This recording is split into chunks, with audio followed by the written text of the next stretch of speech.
Good morning, friends. And we were dealing with pleadings previously, and if my memory doesn't betray me, we have finished up to 15 rules, right, in the pleadings.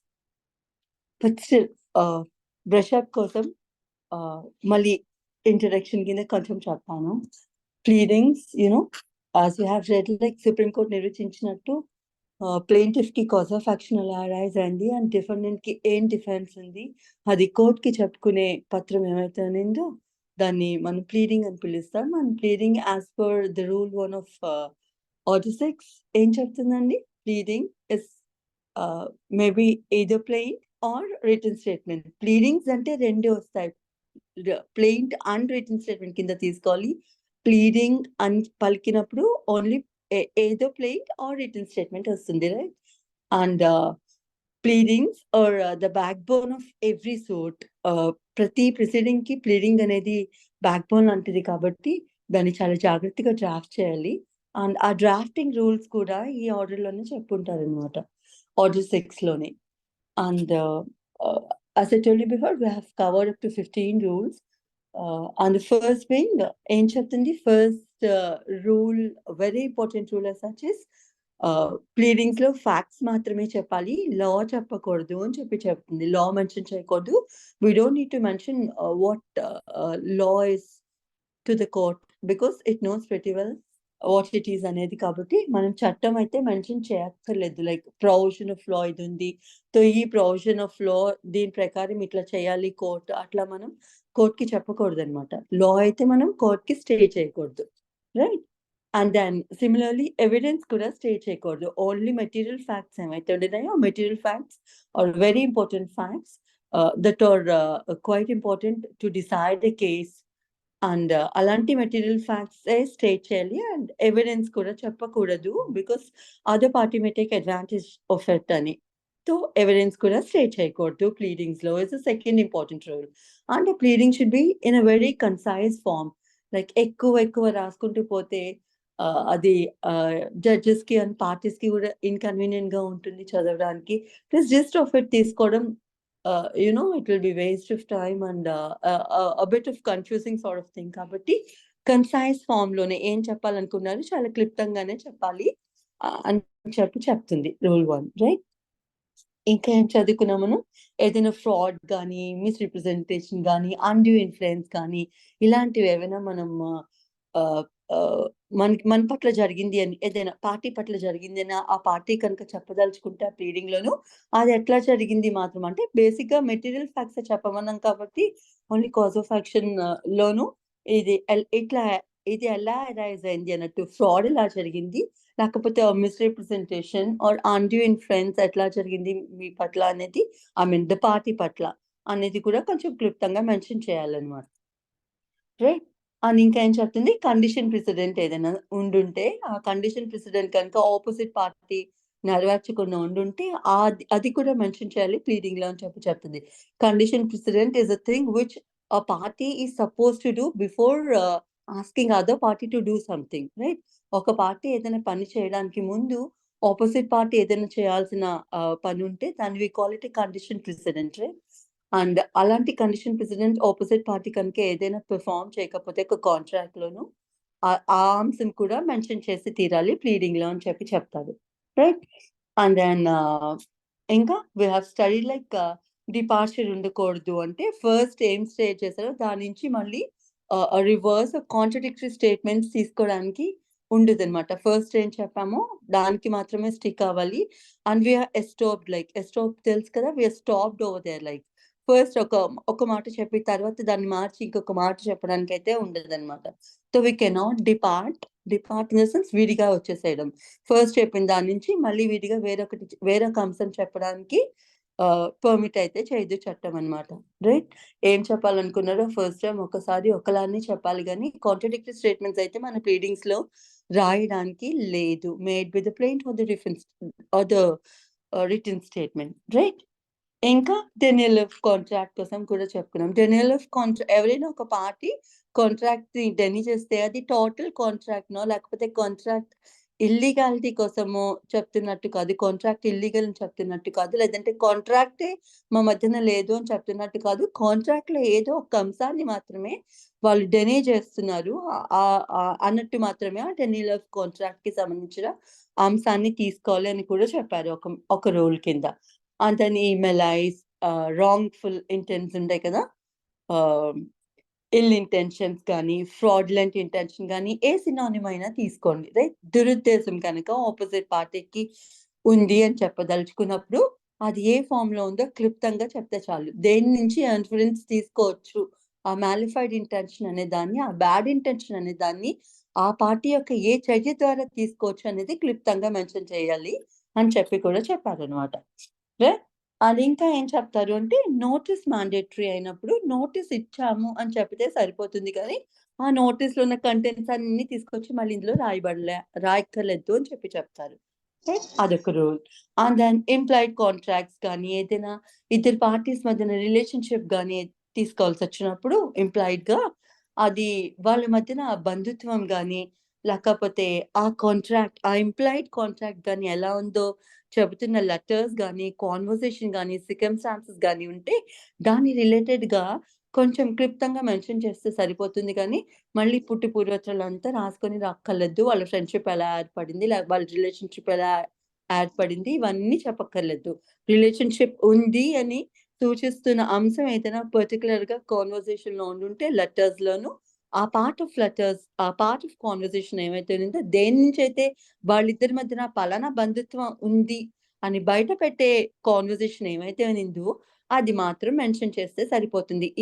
ఈ లెటర్‌లోను ఈ conversation మూలంగా నేను ఈ ఈ inference తీసుకున్నాను. Like వాళ్ళిద్దరి మధ్యన ఈ బంధుత్వం ఉంది. వాళ్ళిద్దరి మధ్యన ఈ కాంట్రాక్ట్ ఉంది అనే అంశం ఈ లెటర్‌లోను ఈ పర్టిక్యులర్ పార్ట్ చెబుతుంది అనేది మెన్షన్ చేస్తే సరిపోతుంది. మొత్తం మళ్ళీ లెటర్‌లో కంటెంట్స్, లేకపోతే వాళ్ళ రిలేషన్‌షిప్సో, వాళ్ళ కాంట్రాక్ట్ ఎలా ఫార్మ్ అయింది, ఇవన్నీ చెప్పక్కర్లేదనమాట.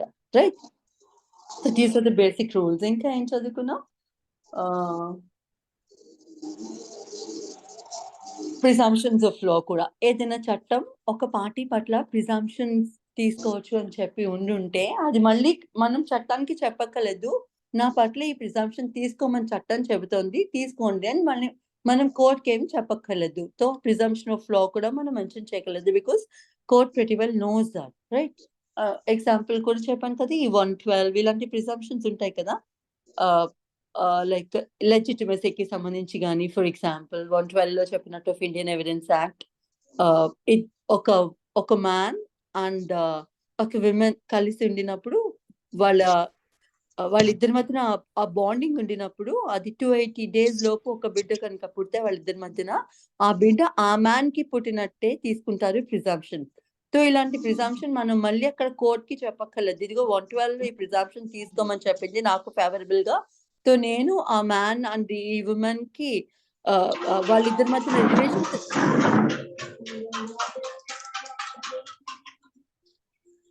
వాళ్ళిద్దరి మధ్యన ఈ రిలేషన్‌షిప్ సబ్సిస్ట్ అవుతున్నప్పుడు నేను పుట్టాను అనే ప్రిజంప్షన్ చట్టం తీసుకోమనింది అని ఆ కన్సర్న్ పర్సన్ మళ్ళీ చెప్పక్కర్లేదనమాట. సో, ఇలాంటి ప్రిజంప్షన్స్ ఆఫ్ లా కూడా మనం కోర్ట్‌కి మెన్షన్ చేయక్కర్లేదు. బికాజ్ ఆ సర్కమ్‌స్టాన్సెస్ బట్టి కోర్టే ప్రిస్యూమ్ చేసుకుంటది. ఓకే. అండ్ ఇంకా ప్లీడింగ్ మాత్రం ఏ పార్టీ అయితే ఆ ప్లీడింగ్ ఇస్తున్నారో అది మాత్రం కంపల్సరీ సైన్ చేయాలి. Both the party as well as its pleader, like party and pleader కూడా పర్టిక్యులర్ ప్లీడింగ్ సైన్ చేయాల్సుంటుంది. ప్లెయింట్ అయితే obviously plaintiff and his advocate. And written statement అయితే defendant and his advocate has to sign the particular pleading అని చెప్తుంది. అదొక rule. And then party should give the address అని కూడా చెప్పుకున్నాం as a mandate. Like and proper address, correct అడ్రెస్సే ఇవ్వాలి. Improper గానీ, ఇన్‌కరెక్ట్ అడ్రెస్ గానీ, రాంగ్ అడ్రెస్ గానీ ఇస్తే, అది విల్లింగ్‌గా ఇచ్చినా, తెలియకుండా ఇస్తే there is an exception sort of thing like.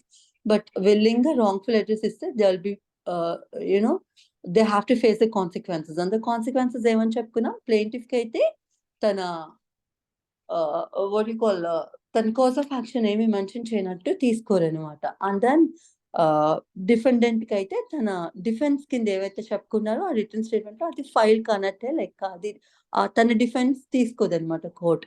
So, defendant written statement file చేయనట్టే లెక్క. So these are the consequences of the proper address of the particular party is not furnished in a pleading, right? ఇంతవరకు అయితే చదువుకున్నాం కదా. So now we'll deal with the other rules like. ఇంకేం చెప్పారండి? ఇప్పుడు I'll go with the 15th rule, right? Verification of pleadings కోసం చెప్తోంది 15th rule. ఏం చెప్తోంది? Save as otherwise provided by law for the timing in force, every pleading shall be verified at the foot by the party or by one of the parties pleading or by some other person proved to the satisfaction of the court to be acquainted with the facts of the case. See, this verification is nothing but literal meaning తీసుకుంటే verification కి final గా అంటే కన్క్లూసివ్ గా ఏం చెప్తున్నట్టు మనం ఇది నిజం, నేను పైన చెప్పిన అంశం ఏవైతే ఉన్నిందో అది అంతా నాకు తెలిసి నిజం అని చెప్తూ మనం కన్ఫర్మ్ చేస్తున్న ఇది ఏమైతే ఉన్నిందో we call it as verification అన్నమాట, right? What ever I have said is true అని గట్టిగా చెప్తున్న దాన్ని వెరిఫికేషన్ అని చెప్పి పిలుస్తారు. ఎటిమలాజికల్ మీనింగ్ తీసుకోవాలి అంటే. సో ఆ ప్లీడింగ్స్ లోని ఈ వెరిఫికేషన్ అంతా ఉండాలట. So may it be plaint or the written statement and who are be the giving parties, right? ఆ పార్టీ ఎవరైతే ఆ పర్టికులర్ ప్లీడింగ్ ఇస్తున్నారో వారైతే at the foot of his pleading, foot of the pleading అంటే ending of his pleading. మనం గమనిస్తాం కదా, ప్లేంట్ లో అన్ని అంశాలు రాసేసిన తర్వాత ఒక రిటన్ స్టేట్మెంట్ లో కన్క్లూసివ్ గా ఒక స్టేట్మెంట్ ఉంటుంది, అది వెరిఫికేషన్ అనే హెడ్డింగ్ కింద, టైటిల్ కింద, రైట్? ఏం రాస్తాం మనం అందులో? ప్లేంటిఫ్ అయితే ప్లేంటిఫ్, డిఫెండెంట్ రిటన్ స్టేట్మెంట్ లో అయితే డిఫెండెంట్ ఏం రాస్తారు? The above named so and so person hereby declare that the facts stated above are true and correct to the best of my knowledge, belief and information. ఇట్లా రాస్తాం కదా. So ఈ అంశం ఏమైతే ఉందో దాన్ని we call it a verification. The verification compulsory ఉండే తీరాలి ప్రతి ప్లీడింగ్ లో, and it should be sign by the particular party as well as pleader అని కూడా చెబుతుంది అనమాట, right? So save as otherwise provided by any law. ఇంకా వేరే ఇతరత్ర ఇంకేదైనా చట్టంలో ఇంకెట్లా అయినా చెప్పుంటే అది ప్రివైల్ అవుతుంది. అదర్వైజ్ దీనికి కాంట్రడిక్టరీగా ఎక్కడ ఏమి చెప్పలేకపోతే ఇదే ప్రివైల్ అవుతుంది. ఏం ప్రివైల్ అవుతుందట? ఏముంది? For the timing in force every pleading should be verified at the foot by the party or one of the parties. ఒక పార్టీ ఉంటే ఒక పార్టీని సైన్ చేస్తారు, ఒక పార్టీ కన్నా ఎక్కువ పార్టీస్ ఉంటే one of the parties sign చేస్తే సరిపోతుంది, right?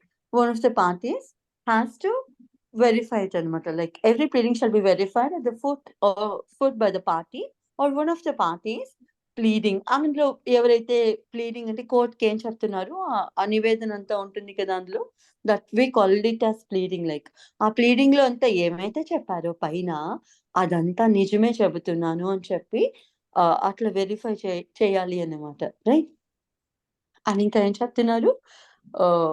That he's acquainted with the facts of the case. Acquaintance అంటే లిటరల్ మీనింగ్ తీసుకుంటే ముఖ పరిచయం, రైట్? ఇక్కడ ఎట్లా తీసుకోవాలి? అక్వైంటెడ్ విత్ ద ఫ్యాక్ట్స్ అంటే నాకు ఆ ఫ్యాక్ట్స్ అన్ని తెలుసు అన్నట్టు. నేను పైన ఏ అంశాలు అయితే మెన్షన్ చేస్తున్నానో, ఏ ఫ్యాక్ట్స్ అయితే మెన్షన్ చేస్తున్నానో అవన్నీ నాకు తెలిసినవే, నేను నిజమని నమ్ముతున్నాను అని చెప్పి ఒక డిక్లరేషన్ ఇస్తాం. That we call it as a verification in short, right? ఇంకా సబ్ రూల్ 2 of 15 ఏం చెప్తుంది? The person verifying shall specify by reference to the numbered paragraphs. ఇది ఇంపార్టెంట్ వెరిఫికేషన్ లో, రైట్?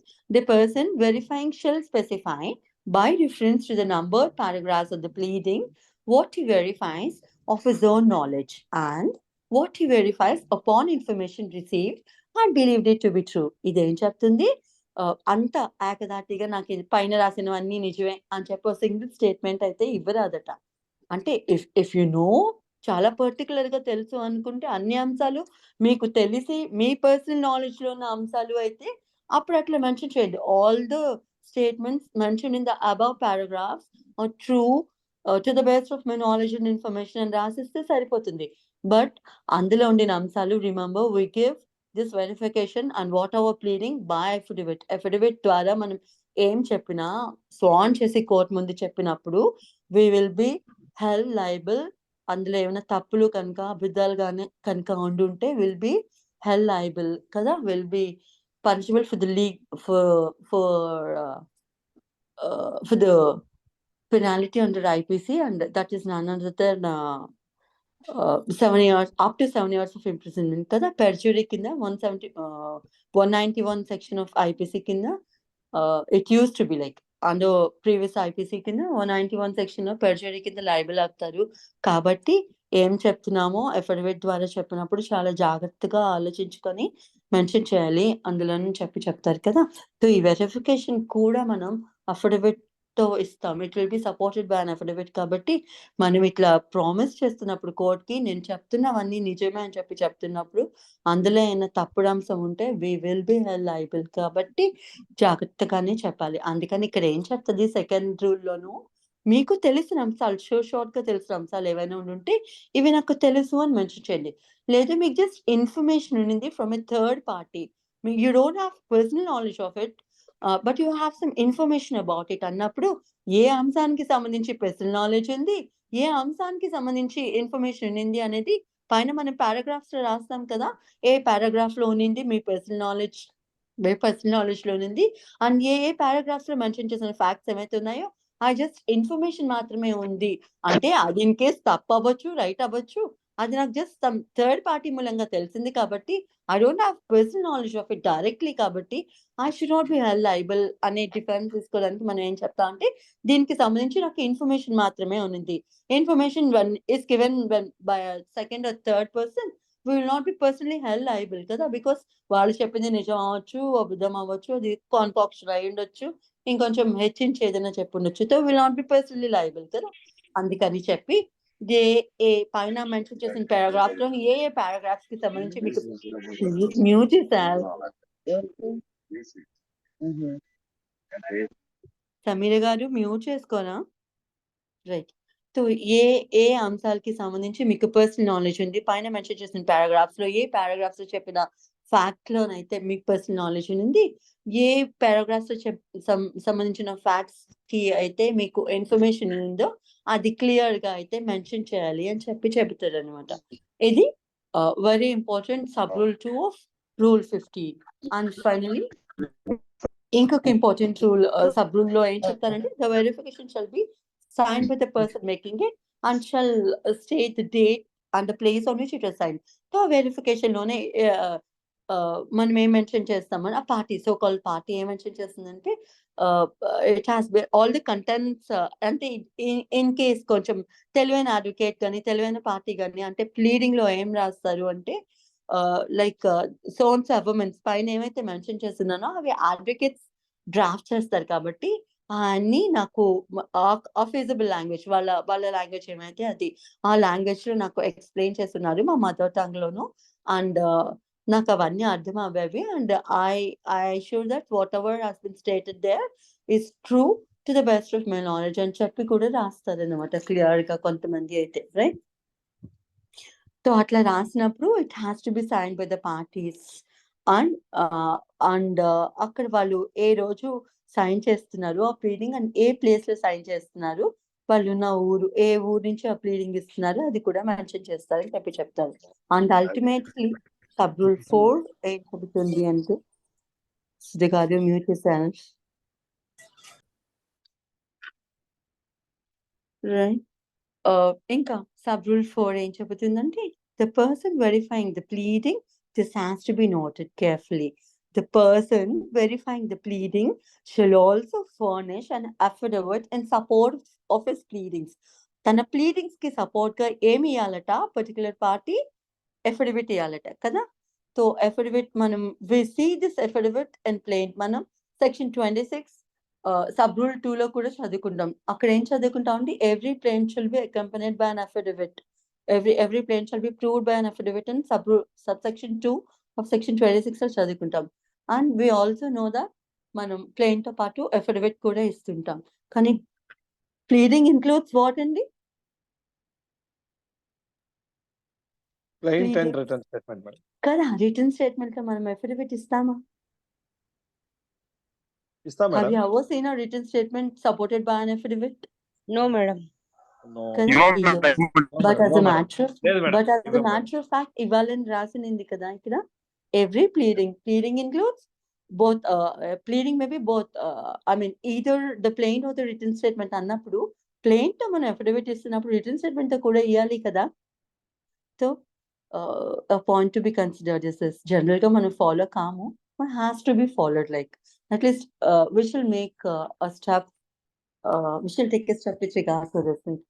రేపు ఎప్పుడైనా సరే మీరు రిటర్న్ స్టేట్మెంట్ ఫైల్ చేస్తున్నప్పుడు అఫిడవిట్ ఇచ్చేస్తే will make our own mark, like right, మిగతా వాళ్ళకన్నా కొంచెం భిన్నంగా ఉంటుంది ప్రొసీజర్ కదా. So this is about rule 15. Clear కదా అండి? వెరిఫికేషన్ కోసం పెద్ద చెప్పుకోదగ్గది ఏమీ లేదు. ఏమైతే అంశాలు పైన చెప్పుండి ఉంటారో ప్లీడింగ్ లో, ప్లేట్ లో కానీ రిటర్న్ స్టేట్మెంట్ లో కానీ అవన్నీ నిజమే అని చెబుతూ ఒక స్టేట్మెంట్ ఇస్తే దాన్ని we call it verification, right? And it should be sign by the party, mention the place and time, I mean date కూడా మెన్షన్ చేస్తామని చెప్పి ఉంటుంది. This is about verification. నా coming to the other rule, rule 16 ఏం చెప్తుంది? Striking out pleadings కోసం చెప్తుంది. Striking out in the sense removing, తీసేసేయడం. ప్లీడింగ్ లో ఏదైనా ఒక పర్టికులర్ ఫ్యాక్ట్ ని తీసేయడం. ఎందుకు తీస్తారు, ఏం తీస్తారు, ఎప్పుడు తీస్తారు అనేవి రూల్ లో ఉంటాయి. మేడం 15 ఏముంది madam amendment? 15A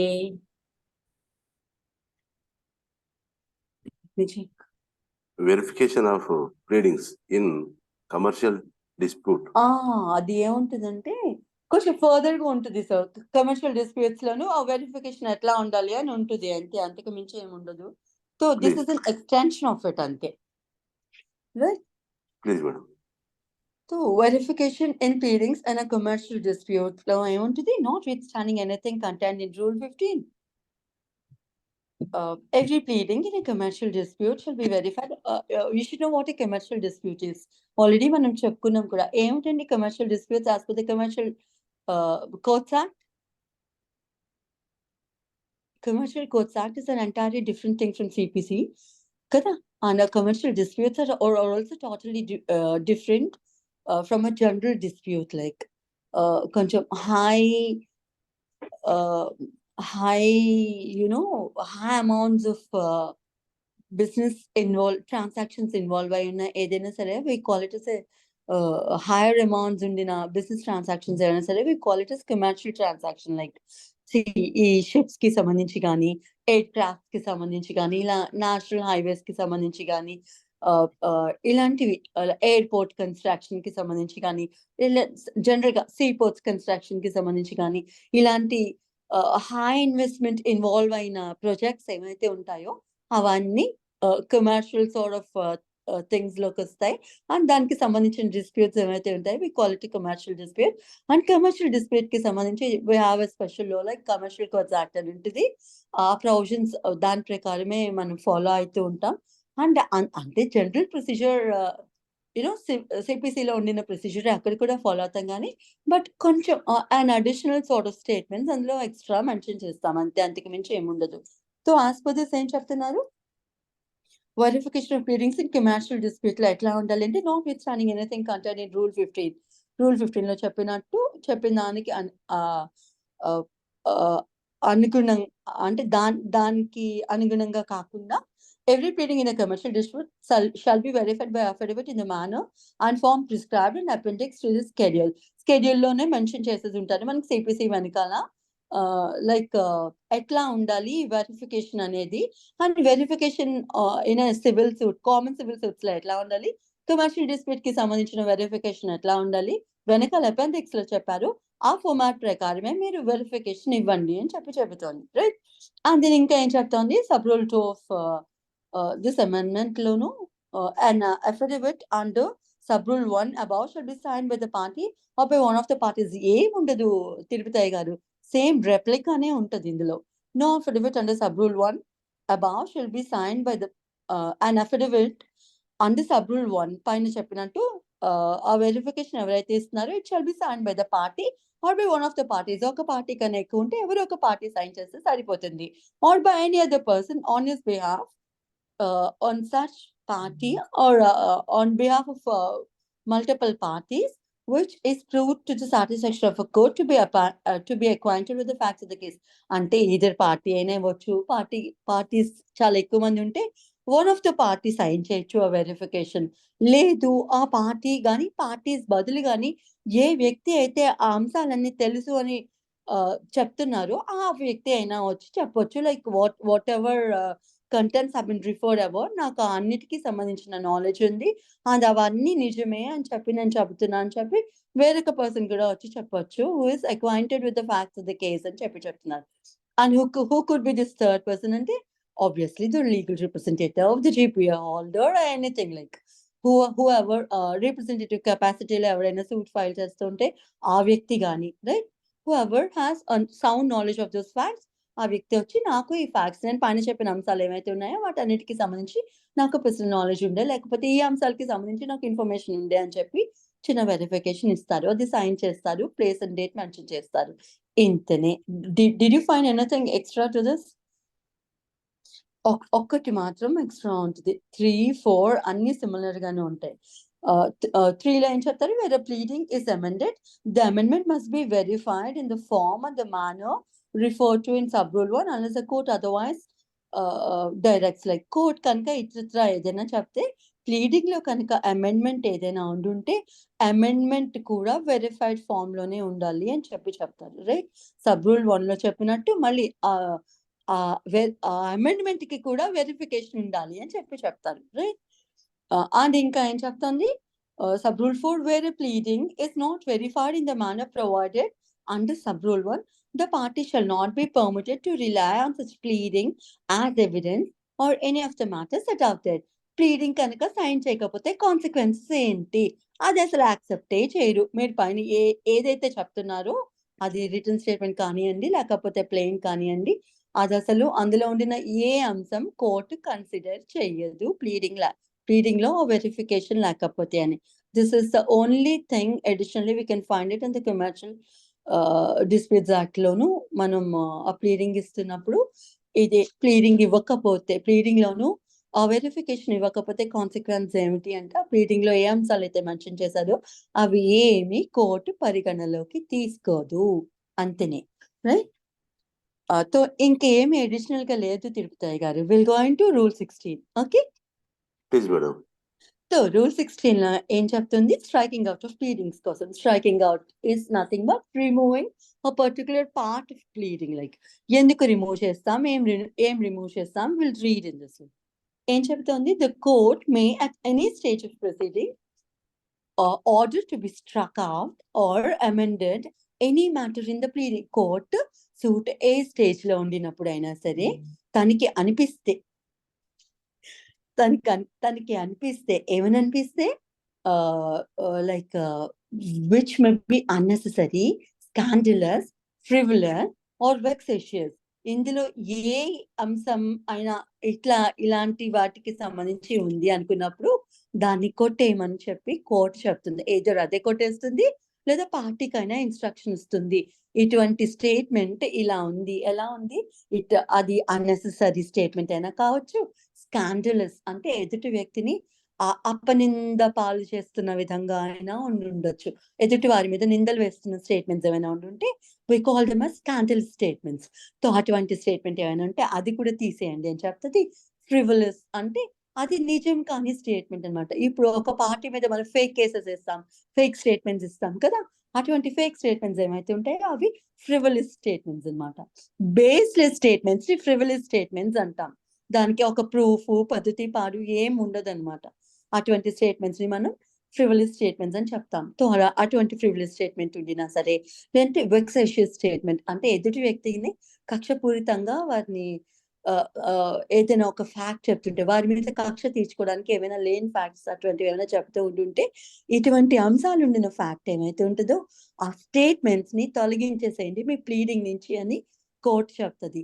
if possible అదే స్ట్రైక్ అవుట్ చేసిస్తుంది. Otherwise it will give a warning to the party to strike it off. Like instruction ఇస్తుంది పార్టీస్ కి, ఇవి తీసేసేయండి ఈ అంశాలు మీ ప్లీడింగ్ నుంచి అని చెప్పి.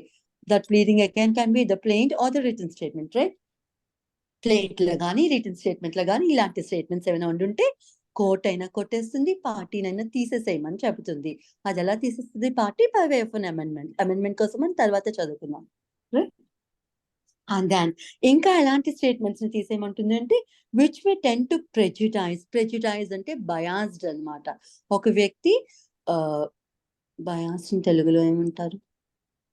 సొంత సొంత పక్షపాతం మేడం. పక్షపాతం is the apt word. So అలా పక్షపాతపూరితమైన స్టేట్మెంట్స్ ఏమైనా ఇస్తుంటే అవి కూడా తీసేయమని చెప్తుంది, రైట్? అండ్ దెన్ ఇంకా which may prejudice or embarrass or delay the trail ని డిలే చేస్తుంది. అనవసరంగా ఒక 100 స్టేట్మెంట్ పనికి మనం ఒక 5-6 స్టేట్మెంట్స్ ఇచ్చేసారు.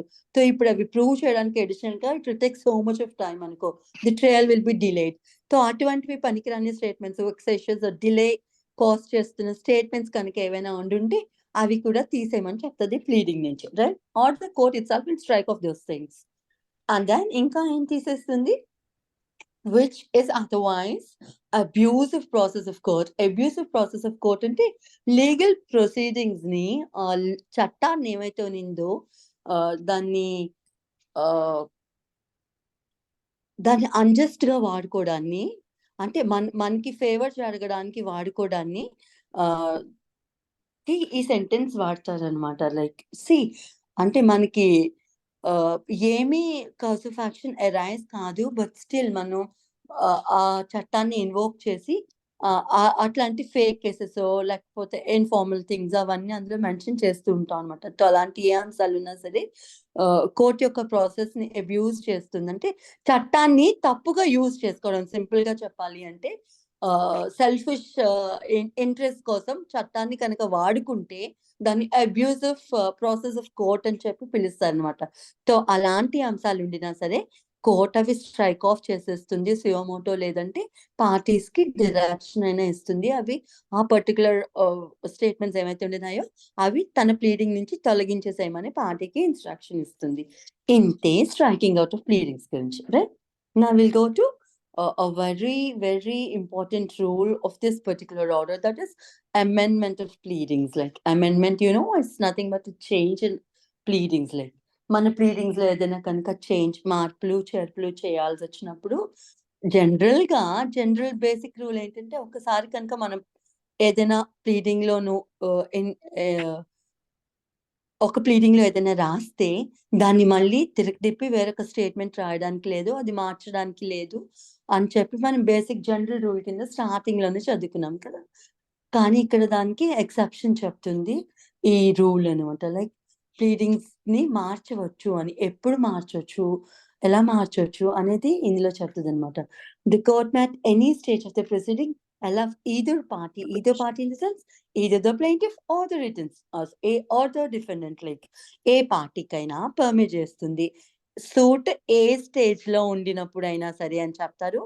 మళ్ళీ again we have an exception for this when we go to the other sub rules. Like కానీ జనరల్ గా ఏం చెప్పేస్తుంది, court may at any stage of the proceedings allow either party to alter or amend his pleadings in such manner and on such terms as may be just and reasonable anamata. Just and all such amendments shall be made shall be necessary for the purpose of determining the real questions in controversy between the parties. Court ఒక pleading లోను amendment ని, సవరణని ఎప్పుడు allow చేస్తుంది అంటే ఎప్పుడు అయితే ఆ సవరణ ఆ సూట్ లోను మెయిన్ కాంట్రవర్సీ ఏమైతే ఉందో దాన్ని డిసైడ్ చేయడానికి ఆ సవరణ అవసరం కంపల్సరీ మ్యాండేట్ అని కోర్ట్ భావించినప్పుడు కోర్టు ఆ సూట్ ఏ స్టేజ్ లో ఉండినా సరే ఆ సవరణని అలౌ చేస్తుంది అని చెప్పి చెబుతుంది. లైక్ దేనికి సంబంధించి ఈ సవరణ అంటే for a moment.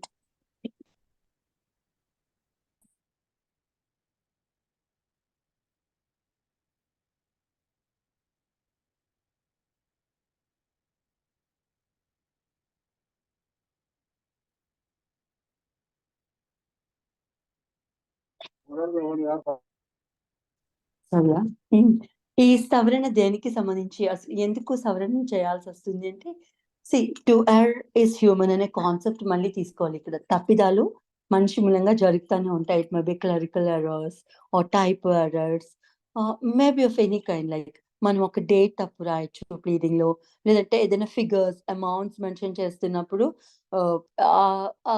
తప్పు పడి ఉండొచ్చు, రైట్? లైక్ ఒక అమౌంట్ కి ఒక ఫిగర్ కి ఇంకొక ఫిగర్ పడి ఉండొచ్చు. ఫర్ ఇన్స్టెన్స్ 50,000 రాయాల్సింది టైప్ చేస్తున్నప్పుడు రాస్తున్నప్పుడు ఇంకొక 0 అడిషనల్ గా పెట్టేసాం. లేదంటే 5 లక్షలు రాయాల్సింది 50,000 రాస్తున్నాం. ఇట్లా ఏదైనా సరే ఫిగర్స్ అయినా కొంచెం తప్పు రాసినప్పుడు, రైట్? అంటే వర్డ్స్ లో ఒకటి ఉంటది, కానీ ఫిగర్స్ లో మాత్రం మనం ఒకటి చూపిస్తాం అన్నమాట. చూపించినప్పుడు అది రెక్టిఫై చేసుకోవడానికి, లేదంటే ఏదైనా ప్రాపర్టీ డిస్క్రిప్షన్ ఇస్తున్నప్పుడు తప్పు డిస్క్రిప్షన్ పడినప్పుడు, లైక్ ఏమైనా బౌండరీస్ తప్పు రాసినా, లేదంటే సర్వే నంబర్ తప్పు పడినా, ఇట్లా ప్లాట్ నంబర్ తప్పు పడినా, ఏదైనా సరే వాట్ ఎవర్, అది మనం కావాలని రాసామా తెలియక రాసామా, అది వి కెనాట్ ప్రూవ్ ఇట్. కాబట్టి తప్పున్న అంశం ఒకటే బయటపడుతుంది కాబట్టి ఆ తప్పుని రెక్టిఫై చేస్తాం మనం. రెక్టిఫై చేస్తూ సవరణ అయితే తీసుకొని రావచ్చు. సో ఇంకా ఏ సందర్భాల్లో మనం ఈ సవరణ చేయొచ్చు అంటే, ఏదైనా రిలీఫ్ అడగడం మర్చిపోయామనుకో, సో అలాంటి రిలీఫ్ యాడ్ చేసుకోవచ్చు. లేదా అనవసరమైన రిలీఫ్ రాసామనుకో, ఆ రిలీఫ్ ని మనం చెప్పాను కదా, multiple misjoinder of causes of action, ఇలాంటివన్నీ మనం అక్కడ చదువుకున్నాం కదా ఆర్డర్ 1 చదువుతున్నప్పుడు. సో అలాంటి అంశాలు ఏదైనా ఉండినప్పుడు, అనవసరమైనవి జత చేసినప్పుడు అవి తీసేస్తాం అన్నమాట. లేదు జతపరచాల్సినవి ఆ పర్టిక్యులర్ ప్లీడింగ్ లో పెట్టాల్సినవి పెట్టకుండా ఉండినప్పుడు యాడ్ చేయడానికి కూడా మనం సవరణ అడుగుతాం, పర్మిషన్ అడుగుతాం కోర్ట్ నుంచి. అంతని ఇంకా ఏదైనా ప్రాపర్టీస్ ఏమైనా మెన్షన్ చేయాల్సింది ఓమిట్ చేసాం, మర్చిపోయాం అనుకోండి. ఫర్ ఇన్స్టెన్స్ పార్టిషన్ సూట్ ఉంది, 4 ప్రాపర్టీస్ లోను పార్టిషన్ అడగాలి, 4 ప్రాపర్టీస్ కి సంబంధించి. But we forget to mention particular kind of property, like ఒక స్థలమో ఇల్లు పొలం కోసమో మెన్షన్ చేయడం మర్చిపోతాం. లేదంటే దానికోసం కూడా రైట్ ఉంది, దాని గురించి కూడా పార్టిషన్ అడగొచ్చు అనే అంశం మనకు తెలిసి ఉండకపోవచ్చు. సో అప్పుడు దాన్ని కూడా యాడ్ చేస్తే సవరణ అడగొచ్చు. ఇట్లా అన్నమాట. So we can take any sort of thing. Like main గా కోర్ట్ ని మనం కన్విన్స్ చేయగలిగితే ఈ పర్టికులర్ సవరణ అవసరం అని చెప్పి, to decide the particular suit as a whole అనేది కోర్ట్ ని కనుక మనం సాటిస్ఫై చేయగలిగితే, అప్పుడు కోర్ట్ ఆ సవరణని అనుమతిస్తుంది. సో ఏదైనా ఇలాంటి సవరణలు చేయాల్సి వచ్చినప్పుడు మనం ఏం చేస్తాం అంటే, డైరెక్ట్ గా స్ట్రెయిట్ ఫార్వర్డ్ మనం వెళ్ళి ఆ సవరణ మనం చేసేసేయం. దాన్ని బేసిక్ ప్రొసీజర్ ఎట్లా ఉంటుందంటే, we make an application to the court, like ఈ అంశంలోను సవరణ అవసరమని నేను భావిస్తున్నాను. So please allow me to amend this particular part అని చెప్పి మనం కోర్ట్ కి ఫస్ట్ అప్లికేషన్ పెట్టుకుంటాం. If the court is satisfied that yes, court 2 అంశాలు కన్సిడర్ చేస్తుంది అనమాట. ఆ సవరణని యాక్సెప్ట్ చేయాలా వద్దా అనేది కోర్ట్ పరిగణించాలంటే 2 థింగ్స్ కన్సిడరేషన్ లోకి తీసుకుంటుంది. Is it A? What is this A?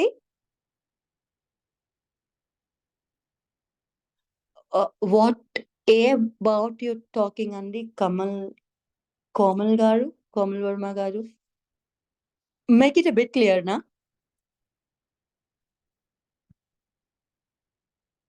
IA, yes, absolutely IA. మన మెయిన్ ప్లీడింగ్ లో కాకుండా ఇంకా ఏం మనం చిన్న రిలీఫ్స్ కోర్ట్ నుంచి అడుగుతున్నా, it has to be in the form of an IA only, right? అది ఆబ్వియస్ గా ఇంటర్లోక్యుటరీ అప్లికేషన్ అవుతుంది, రైట్? సో మనం కోర్ట్ కి అప్లికేషన్ పెట్టుకుంటాం కదా, ఏమని పెట్టుకుంటాం? పర్మిషన్ అడుగుతూ పెట్టుకుంటాం. Will call it in legal language లోను లీవ్ ఆఫ్ ది కోర్ట్ అని అంటాం. So will ask for the leave of the court to permit us to make that particular amendment in that particular pleading with regard to a particular matter. If the court is convinced with 2 things, then the court may allow. The may discretionary power of the court. It is not mandate on the part of a court. మనం అడిగిన ప్రతి సవరణని court accept చేయాలని లేదు. So ఈ amendment కి సంబంధించిన power court కి ఏమైతే ఉంటుందో అది ప్యూర్లీ డిస్క్రిషనరీ. కోర్ట్ సాటిస్ఫై అయితేనే ఆ అంశంలో సవరణ ఇంపార్టెంట్ అని అప్పుడు మాత్రమే కోర్ట్ ఆ సవరణని యాక్సెప్ట్ చేయొచ్చు అనమాట. And there are 2 basic things which court has to consider. ఆ సవరణ ఇంపార్టెంటా కాదా అనేది అలౌ చేయాలా వద్దా అని చేయడానికి కోర్ట్ 2 థింగ్స్ ని పరిగణనలోకి తీసుకుంటుంది. ఒకటి, is it important or is it very necessary for the purpose of determining the real question of controversy అని. అదే మనం ఈ కిందన సబ్ రూల్ లో చదువుతాము. సో కోర్టు ఏ అంశం తీసుకుంటుంది, అది నిజంగా సవరణ అవసరమా రియల్ కాంట్రవర్సీ సూట్ లోను ఆ రియల్ కాంట్రవర్సీ ఏమైతే ఉంటుందో అది డిసైడ్ చేయడానికి ఈ సవరణ అంత ఇంపార్టెంటా అని కన్సిడర్ చేస్తుంది. Yes, if it is important the court will allow అనమాట. రైట్. అండ్ ఇంకా ఏంటంటే చాలా ఇంపార్టెంట్ థింగ్ అబౌట్ దిస్ సవరణ అమెండ్మెంట్ ఏముంటుందంటే it should not change the nature of pleading. మొత్తం ప్లీడింగ్ యొక్క స్వభావమే మార్చకూడదు ఈ సవరణ ఏమైతే ఉందో. ఏవో చిన్న చితక సవరణ ఏవో ఇలాంటి మిస్హాప్స్ ఏవైనా ఉంటే అవి యాడ్ చేయొచ్చు, డిలీట్ చేయడానికి సవరణ అయితే అడగచ్చు. కానీ మనం అడుగుతున్న సవరణ ఎలా ఉంటుంది అంటే మొత్తం ప్లెయింట్ గానీ ఆ రిటర్న్ స్టేట్మెంట్ యొక్క ఆ స్వభావం ఏమైతే ఉందో బేసిక్ ఆ థింగ్ ఏమైతే ఉందో అందులో అది మార్చేటట్టుగా అయితే ఉండకూడదు అనమాట. I'll give you an example for this. మనం కాజ్ ఆఫ్ యాక్షన్ ఆల్టర్ చేస్తున్నాం అనుకోండి.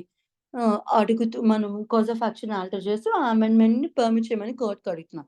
బట్ మనం ఆల్టర్ చేస్తున్న కాజ్ ఆఫ్ యాక్షన్ ఏముంటుంది అంటే first if it is a suit relating to possession of property and delivery of property మనం ఏం అడుగుతాం, గట్టిగా అడిగితే ఆ టైటిల్ డిక్లేర్ చేయమని అడగొచ్చు. Declare me as the owner of this particular property and please give back my possession to me because it has been unauthorized occupied by some other person kabatti give my possession to me అని అడగొచ్చు. లేదు, we can ask for mean profits if that property is yielding any profits or income as such. ఏదైనా property income generate చేస్తుంటే అది unauthorised గా occupy చేసిన person enjoy చేస్తుంటే మెయిన్ ప్రాఫిట్స్ ఫామ్ లోను మనం అడగొచ్చు. సో ఇది basic nature of suit for possession లోను ఇవే ఉంటాయి. మళ్ళీ మనం కాజ్ ఆఫ్ యాక్షన్ లేకపోతే రిలీఫ్ ఆల్టర్ చేస్తున్నాం, నాకు ఆ వ్యక్తి ప్రామిసరీ నోట్ లో ఇంత డబ్బు ఇవ్వాలి అది కూడా ఇప్పించండి అని అటువంటి అంశం రాయడానికి లేదు. బికాస్ ఆ pronote base suit is different nature suit కదా. ఈ పొజిషన్ అడుగుతున్నది ఆ ప్రొనోట్ అసలు సంబంధం లేని అంశాలు కదా. సో ఇట్లా మొత్తం ఆ నేచర్ ఆఫ్ సూట్ ఏమైతే ఉందో this is suit for position of property కదా, డెలివరీ ఆఫ్ పొజిషన్ కోసం అడుగుతున్నాం. సో అడుగుతున్నప్పుడు మళ్ళీ ప్రొనోట్ అనేది it's different, totally unconnected different అంశం కదా దీనికి. సో ఇది అది అడిగితే ఈ మొత్తం ఈ రిలీఫ్ మారిపోతుంది, ఈ నేచర్ ఆఫ్ సూటే మారిపోతుంది. సో ఆ నేచర్ ఆఫ్ సూట్ మారుస్తున్న అంశాలు ఏమైతే ఉంటాయో అటువంటివి అయితే అమెండ్మెంట్ లో అడగడానికి లేదు. ఈ రెండు అంశాలు అయితే కోర్టు మేజర్ గా కన్సిడర్ చేస్తుంది అమెండ్మెంట్స్ అలౌ చేసినప్పుడు. ఒకటి, సూట్ డిసైడ్ చేయడానికి, ఆ రియల్ కాంట్రవర్సీ డిసైడ్ చేయడానికి ఈ సవరణ అవసరమా కాదా. అవసరం అంటే yes, it will admit that. And then ఇంకా ఆ సూట్ యొక్క నేచర్ ఆ సవరణ మార్చకుండా ఉండుంటే అప్పుడు కూడా సవరణని కోర్టు అలౌ చేయవచ్చు. రైట్. అండ్ ఇంకొక అంశం which court has to consider while allowing an amendment is it should not cause prejudice to the other party. అది బయాస్డ్ గా ఉండకూడదు, అదర్ పార్టీకి ఏమి లాస్ కలగ చేయకూడదు. ఈ అమెండ్మెంట్ ఏమైతే ఉందో ఆపోజిట్ పార్టీకి ఏం లాస్ కలగ చేయకూడదు అనమాట. రైట్. సో ఈ మూడు అంశాలు అయితే కోర్టు కన్సిడర్ చేస్తుంది సవరణని యాక్సెప్ట్ చేసినప్పుడు. I'll read the rule for you. ఏం చెప్తుంది, the court may at any stage of the proceedings allow either party to alter or amend his pleadings in such manner and on such terms as may be just. ఏ పద్ధతిలో మారుస్తుంది, ఏ అంశాలకి సంబంధించి మారుస్తుంది అనేది it all depends on the facts and circumstances of the case, but it should be just. అవి justifiable గా ఉండాలి. ఆ సవరణ ఏమైతే అడుగుతున్నామో అది జస్టిఫైబుల్ గా అనిపించాలి కోర్టుకి. And all such amendments shall be made as necessary for the purpose of determining the real question in controversy between the parties. ఆ పార్టీస్ మధ్యన నిజమైన కాంట్రవర్సీ ఏమైతే ఉందో అది డిసైడ్ చేయడానికి సవరణ ఉపయోగపడుతుంది అనుకున్నప్పుడు అప్పుడు కోర్టు సవరణని యాక్సెప్ట్ చేస్తుంది అని చెప్పింది అనమాట. పైన చెప్పింది at any stage of proceedings అని చెప్తుంది ఫస్ట్ సెంటెన్స్ లో. కానీ కింద ప్రొవిజన్ వస్తుంది. ప్రొవిజన్ లో ఏం చెప్తుందంటే provided that no application for amendment shall be allowed after the trial has commenced unless the court comes to the conclusion that in spite of due diligence the party could not have raised the matter before the commencement of the trial. ఇందులో provision అంటే it's sort of an exception అని చెప్పుకున్నాం కదా. Provision ఎక్కడ వచ్చినా సరే పైన చెప్పింది ఏ స్టేజ్ లో అయినా సరే సవరణని యాక్సెప్ట్ చేయొచ్చు అని చెప్తుంది. కానీ కింద చెప్తుంది it shall not be allowed after the trail has commenced. Trail commence అయిపోయిన తర్వాత అయితే సవరణని కోర్టు అడ్మిట్ చేయొద్దు అని చెబుతుంది. కానీ మళ్ళీ దీనికి ఎక్సెప్షన్ ఏం చెప్తుంది? ఎస్, ట్రైల్ స్టార్ట్ అయిపోయినా సరే if the court deems fit ఒక సెకండ్ లో అయితే సవరణని అలౌ చేయొచ్చు, ట్రైల్ స్టార్ట్ అయిపోయినా సరే అని. ఏం చేట అది? The parties could not have raise the matter. ఏ విషయానికి సంబంధించి పార్టీ సవరణ అడుగుతున్నారో అటువంటి matter it could not be raised before. అంటే ఇప్పుడు ఏ స్టేజ్ లో అయితే ఎత్తుతున్నారో, ట్రైల్ స్టార్ట్ అయిపోయిన తర్వాత పర్టికులర్ సూట్ ఏ స్టేజ్ లో ఉందో, మే it B in the stage of evidence, May it B in the stage of arguments, what ever కదా. ట్రైల్ స్టార్ట్ అయిపోయిన తర్వాత అది ఏ స్టేజ్ లో ఉండినా సరే జనరల్ గా యాక్సెప్ట్ చేయొద్దు, కానీ ట్రైల్ స్టార్ట్ అయిన తర్వాత కూడా యాక్సెప్ట్ చేయొచ్చు. ఏ సందర్భంలో అంటే ఏ మ్యాటర్ కి సంబంధించి సవరణ అడుగుతున్నారో పార్టీస్, ఆ మ్యాటర్ వాళ్ళ దృష్టికి ఇంతకు ముందు వచ్చి ఉండకూడదు. After taking all the required steps, వాళ్ళు తీసుకోవాల్సిన జాగ్రత్తలు ఏమైతే ఉండినాయో, తీసుకోవాల్సిన స్టెప్స్ ఏమైతే ఉండినాయో, వాళ్ళు అవన్నీ తీసుకున్న తర్వాత కూడా ఆ పర్టికులర్ అంశం ఏమైతే దేనికి సంబంధించి సవరణ అడుగుతున్నామో అదైతే వాళ్ళ దృష్టికి రాలేదు అనే దాన్ని కనుక కోర్టుని నమ్మించగలిగితే అప్పుడు ట్రైల్ స్టార్ట్ అయిపోయిన తర్వాత అది ఏ స్టేజ్ లో ఉండినా సరే ఆ సవరణని కోర్టు అయితే యాక్సెప్ట్ చేయొచ్చు అని చెబుతుంది. రైట్. ఇంకా సవరణ కోసం ఏం చెప్పుకోవాలంటే if you come to the procedure, so ఈ కమెన్స్మెంట్ ఆఫ్ ట్రైల్ మళ్ళీ ఎప్పుడు ట్రైల్ కమెన్స్ అయిందని మనం ఎప్పుడు భావిస్తాం? జనరల్ గా ఎప్పుడు భావిస్తామంటే నా issues frame అయిన తర్వాత when the party comes to the court and gives us chief affidavit, right? Chief affidavit కోర్టులో ఏ రోజైతే ఫైల్ చేస్తారో, ఏ రోజైతే పార్టీ ఏ పార్టీ అయితే యునో తన ఎవిడెన్స్ ఇవ్వడానికి ఏ పార్టీ అయితే సూట్ ఇన్స్టిట్యూట్ చేశారో ఆ పార్టీ తన ఎవిడెన్స్ ఇవ్వడానికి వచ్చిన రోజు ఏమైతే ఉంటుందో, from that day we call it as a commencement date of that particular trail of that particular suit అనమాట, రైట్? సో ఇది కూడా మనం పరిగణనలోకి తీసుకోవాలి. ట్రైల్ ఎప్పుడు కమెన్స్ అవుతుందంటే ఏ రోజు అయితే ఏ పార్టీ అయితే సూట్ ఇన్స్టిట్యూట్ చేస్తారో వాళ్ళు ఫస్ట్ టైం కోర్టుకి వచ్చి వాళ్ళ ఎవిడెన్స్ ఏమైతే చెప్తారో చీఫ్ అఫిడవిట్ ద్వారా ఆ రోజు నుంచి ట్రైల్ కమెన్స్ అయినట్టే లెక్క. I have a personal text, please. Suit for perpetual injection during penance of the suit, the plaintiff from moment to recover. Nagaraj garu, I'll take this letter or at the end, and please, right?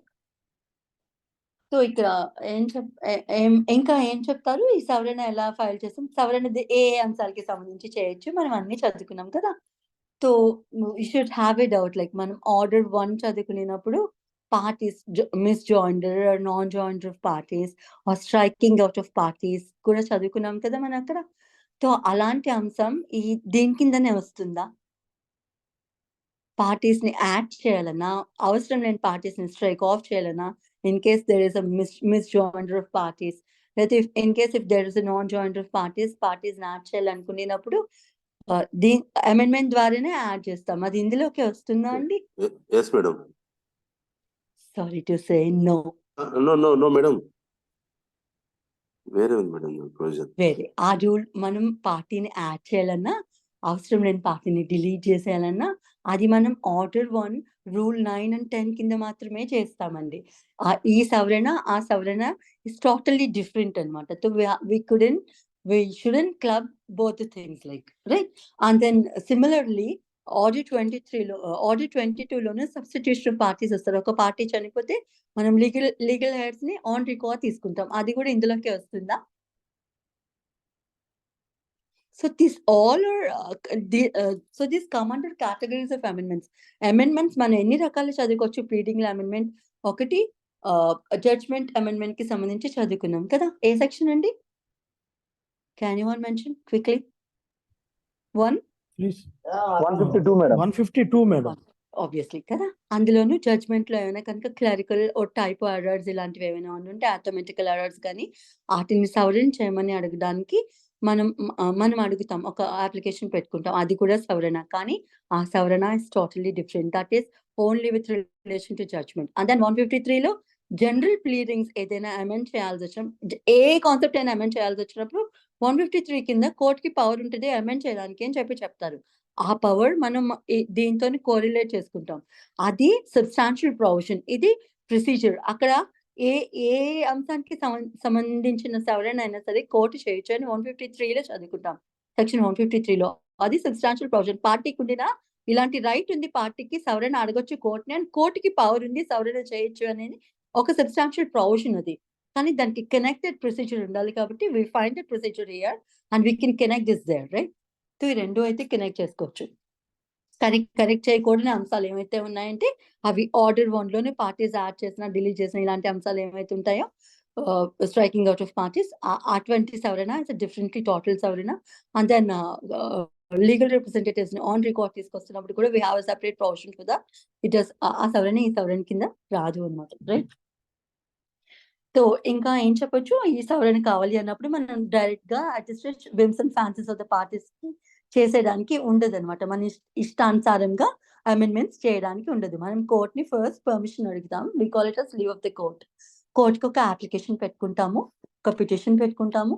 Court కనుక అది నేను చెప్పాను కదా ఇందాక చెప్పిన సందర్భాల్లోనూ ఆ సవరణ అవసరం అని కోర్టు భావిస్తే ఆ అంశాల ప్రకారం ఎస్, కోర్టు సవరణని అలౌ చేయొచ్చు. But what we do is we have to give a prior notice to the opposite party. మనం సవరణ, ఏ పార్టీ అయినా సరే సవరణ అడుగుతున్నప్పుడు, పిటిషన్ కోర్టులో ఫైల్ చేసినప్పుడు ఆపోజిట్ పార్టీకి నోటీస్ ఇచ్చే తీరాలి. బికాస్ వారికి ఏమైనా సరే యూనో ఏమైనా ఆబ్జెక్షన్స్ కనుక ఉండింటే they have that party can raise objections అనమాట. Because no party can be condemned unheard కదా. ఎదుటి పార్టీని వినకుండా ఏకపక్షంగా ఏ జడ్జ్మెంట్ కానీ ఏ స్టెప్ కానీ కోర్టు తీసుకోవడానికి ఉండదు. It is against rule against bias అని ఉంటుంది కదా మనకి, మాడ్యూల్ ట్రంప్ పాఠం అని, న్యాచురల్ ప్రిన్సిపల్స్ ఆఫ్ జస్టిస్ లో ఒక రూల్ అది. సో అది ఫాలో అవుతూ మనం ఆపోజిట్ పార్టీకి అయితే నోటీస్ ఇస్తాం అనమాట. వాళ్ళకి ఏమైనా ఆబ్జెక్షన్స్ ఉంటే they will raise their objections. If not, court కనుక అది సమంజసం అని భావిస్తే సవరణని యాక్సెప్ట్ చేస్తుంది. యాక్సెప్ట్ చేసినప్పుడు ఏం చేస్తుంది, ఏ రోజైతే మనం సవరణ అడిగాము అది ఫాలోడ్ అప్ డేట్ ఉంటుంది కదా, ఆ రోజు మన ఏ ప్లీడింగ్ అయితే made be written statement made be the ప్లెయింట్, ఆ ఒరిజినల్ డాక్యుమెంట్ ఏమైతే ఉంటుందో అది మనకి ఇస్తుంది. మనం అందులోను ఏ అంశం అయితే మార్చదలుచుకున్నామో we mark it with our own hand with a pen, like, right? So ఆ కొట్టివేతలు అవన్నీ చూడడానికి అస్సలు బాగుండదు. కాబట్టి the court will ask us to file a neat copy. Then NCP అని చెప్పి పిలుస్తాం కదా, neat copy of plaint if it is a plaint, like plaint లో సవరణ అయితే కనుక court will order for NCP neat copy of plaint file చేయండి అని చెప్పి అడిగితే, లేదంటే what in case if it is return statement, neat copy of written statement file చేయండి అని చెప్పి నెక్స్ట్ డేట్ కి వేస్తుంది కదా. ఆ ప్రొసీడింగ్ అట్లా ఉంటుంది అనమాట. ఇంకా ఏం చెప్పుకోవచ్చు దీనికోసం అంటే, సవరణకి సంబంధించి సవరణ యాక్సెప్ట్ చేస్తే వెల్ అండ్ గుడ్. లేదంటే యాక్సెప్ట్ చేసినందుకు ఆపోజిట్ పార్టీకి ఏమైనా రిగ్రెట్స్ ఉన్నాయి, వాళ్ళకి ఆబ్జెక్షన్ ఉంటే కానీ కోర్టు కన్సిడర్ చేయలేదు, అప్పుడు రిలీఫ్ ఏముంటుందండి పార్టీకి? Can we go for an appeal on this? Counter అయ్యొచ్చు మేడం, వాళ్ళు అబ్జెక్షన్ చెప్పొచ్చు. సరే, అది కోర్టు అలౌ చేయలేదు, మీకు ఇంకా మీరు అగ్రీ అయ్యారు అనుకున్నారు, అప్పుడు అపీల్కి వెళ్ళొచ్చా? ఆ సవరణని మీకు ఏదో ఆబ్జెక్షన్ ఉంది సవరణకి సంబంధించి, ఎస్ మీరు కౌంటర్ వేశారు, కోర్టు అది కన్సిడర్ చేయలేదు, యూ అగ్రీ, అపీల్కి వెళ్తారా? వెళ్ళొచ్చా? What is the remedy to the concern aggrieved party? సీఎం మేడం. సియా నో మేడం రివ్యూ తీసుకోవచ్చు. ఎందుకు ఈ టాపిక్ చెప్పానంటే, the order with regard to this amendment కి సంబంధించిన పిటిషన్ గానీ అప్లికేషన్ కి సంబంధించి కోర్టు తీసుకున్న చర్య ఏమైతే ఉందో, it doesn't amount to a degree nor an అపీలబుల్ order. మన డిగ్రీ కోసం చదువుకున్నాం, డిగ్రీ నిర్వచనంలోకి ఇది రాదు. అండ్ అపీల్ ఆర్డర్స్ ఉంటాయి, కోర్టు ఇచ్చిన ఆర్డర్స్, డిగ్రీ కాకుండా కోర్టు ఇచ్చిన ఆర్డర్స్ ఏమైతే ఉంటాయో అందులో అపెలబుల్ ఆర్డర్స్ ఉంటాయి, నాన్ అపెలబుల్ ఆర్డర్స్ ఉంటాయి. నాన్ అపెలబుల్ ఆర్డర్స్ కోసం అసలు మాట్లాడుకోనే అక్కర్లేదు. అపెలబుల్ ఆర్డర్స్ కోసం మాట్లాడుకునేటప్పుడు ఈ అంశం అపెలబుల్ ఆర్డర్ కింద వస్తుందా, because it is a petition కాబట్టి అందులో ఆర్డర్ ఇస్తుంది కోర్ట్ కాబట్టి అపెలబుల్ ఆర్డర్ కింద వస్తుంది అంటే no, it is neither decree nor an order. మరి అపీల్కి వెళ్ళడానికి ఉండదు. అప్పుడు అది డిగ్రీ కానప్పుడు ఆర్డర్ కానప్పుడు దాని మీద అసలు అపీలే ఉండదు. అప్పుడు పార్టీకి ఉండిన యూనో రెస్క్యూ ఏముంటుంది? Review madam. Revision. Yes, it can be reviewed. We can ask for review also. So ఎక్కడెక్కడైతే అపీల్ ఈ చట్టం పర్మిట్ చేయదో దానికి సబ్స్టిట్యూట్ గా రెవిజన్ కానీ రివ్యూ కానీ ఆప్షన్ ఇస్తుంది. So we can go for revision or review, right? In case you agreed by the order of the court, like అది amendments ఎవరైనా యాక్సెప్ట్ చేసినప్పుడు అగ్రీ అయినా, చేయలేదని అగ్రీ అయినా సరే you can file a revision before a high court, right? ఇంకా in case ఈ దీని కింద ఆర్డర్ 6 రూల్ 17 కింద మనం ఏ సవరణ అయితే అడిగామో దాని కనుక కోర్టు పర్మిట్ చేయలేదనుకో, do have another alternative for this? ఆ సవరణ ఇంకా వేరే విధంగా అడగచ్చా, వేరే ఏ సెక్షన్ కింద అయినా? I mean to ask you, section 151 అని ఒకటి ఉంది కదా, inherent power of court.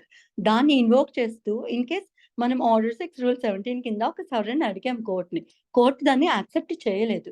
So మనం ఇంకొక క్రూకెడ్ వేలో 151 సెక్షన్ కిందన మనం అడగచ్చా కోర్టుకి, సరే మీరు ఆర్డర్ 6 రూల్ 17 కింద మీకు పవర్ లేదు, లేకపోతే అది మీరు చేయదలుచుకోలేదు, ఇది కన్సర్న్డ్ టాపిక్ కాదు అని అనుకున్నారు మీరు, సరే కోర్టు వారు చేయలేదు, సరే మీకు 151 కింద స్పెషల్ పవర్స్ ఉన్నాయి కదా, దాన్ని వినియోగిస్తూ చేయండి అని చెప్పి మనం అడగచ్చా?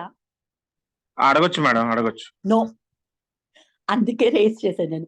వన్స్ ఇట్ ఈస్ లేదు. Rejected under order 6 rule 17 petition కనుక రిజెక్ట్ అయితే మనం ఆ క్రికెట్ వే, ఆ ఇంటెలిజెంట్ వే వెతుక్కోవడానికి లేదండి. 151 పవర్ని ఇన్వోక్ చేసి సవరణని యాక్సెప్ట్ చేయమని అడగడానికి లేదు, because we have straight away provision for this. మీరు ఏమైనా సవరణ అడిగితే కొన్ని అంశాలకి సంబంధించి సవరణ మీరు ఆర్డర్ 6 రూల్ 17 కింద అడగండి అని చెప్పి ఆ ప్రొవిజన్ ఇచ్చింది, ఒక పర్టికులర్ ప్రొవిజన్. దాని కిందనే కోర్టు పర్మిట్ చేయనప్పుడు మీరు ఇంకొక ఆల్టర్నేటివ్ వెతుక్కోవడానికి లేదు. ఇంకా only alternative you left with is review are revision, అంతనే, రైట్? అంతేగాని 151 ఇన్వోక్ చేసి ఇవ్వండి మాకు ఈ సవరణ అని చెప్పి అడగడానికి లేదు. అందుకనే చెప్పాను నేను, right?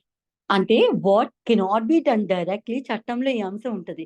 What cannot be done directly can be done indirectly. Direct గా చేయలేని దాన్ని ఇండైరెక్ట్ గా చేయడానికి కూడా లేదు అనమాట. సో అందుకని ఇలాంటి indirect ways వెతుక్కోకూడదు, right?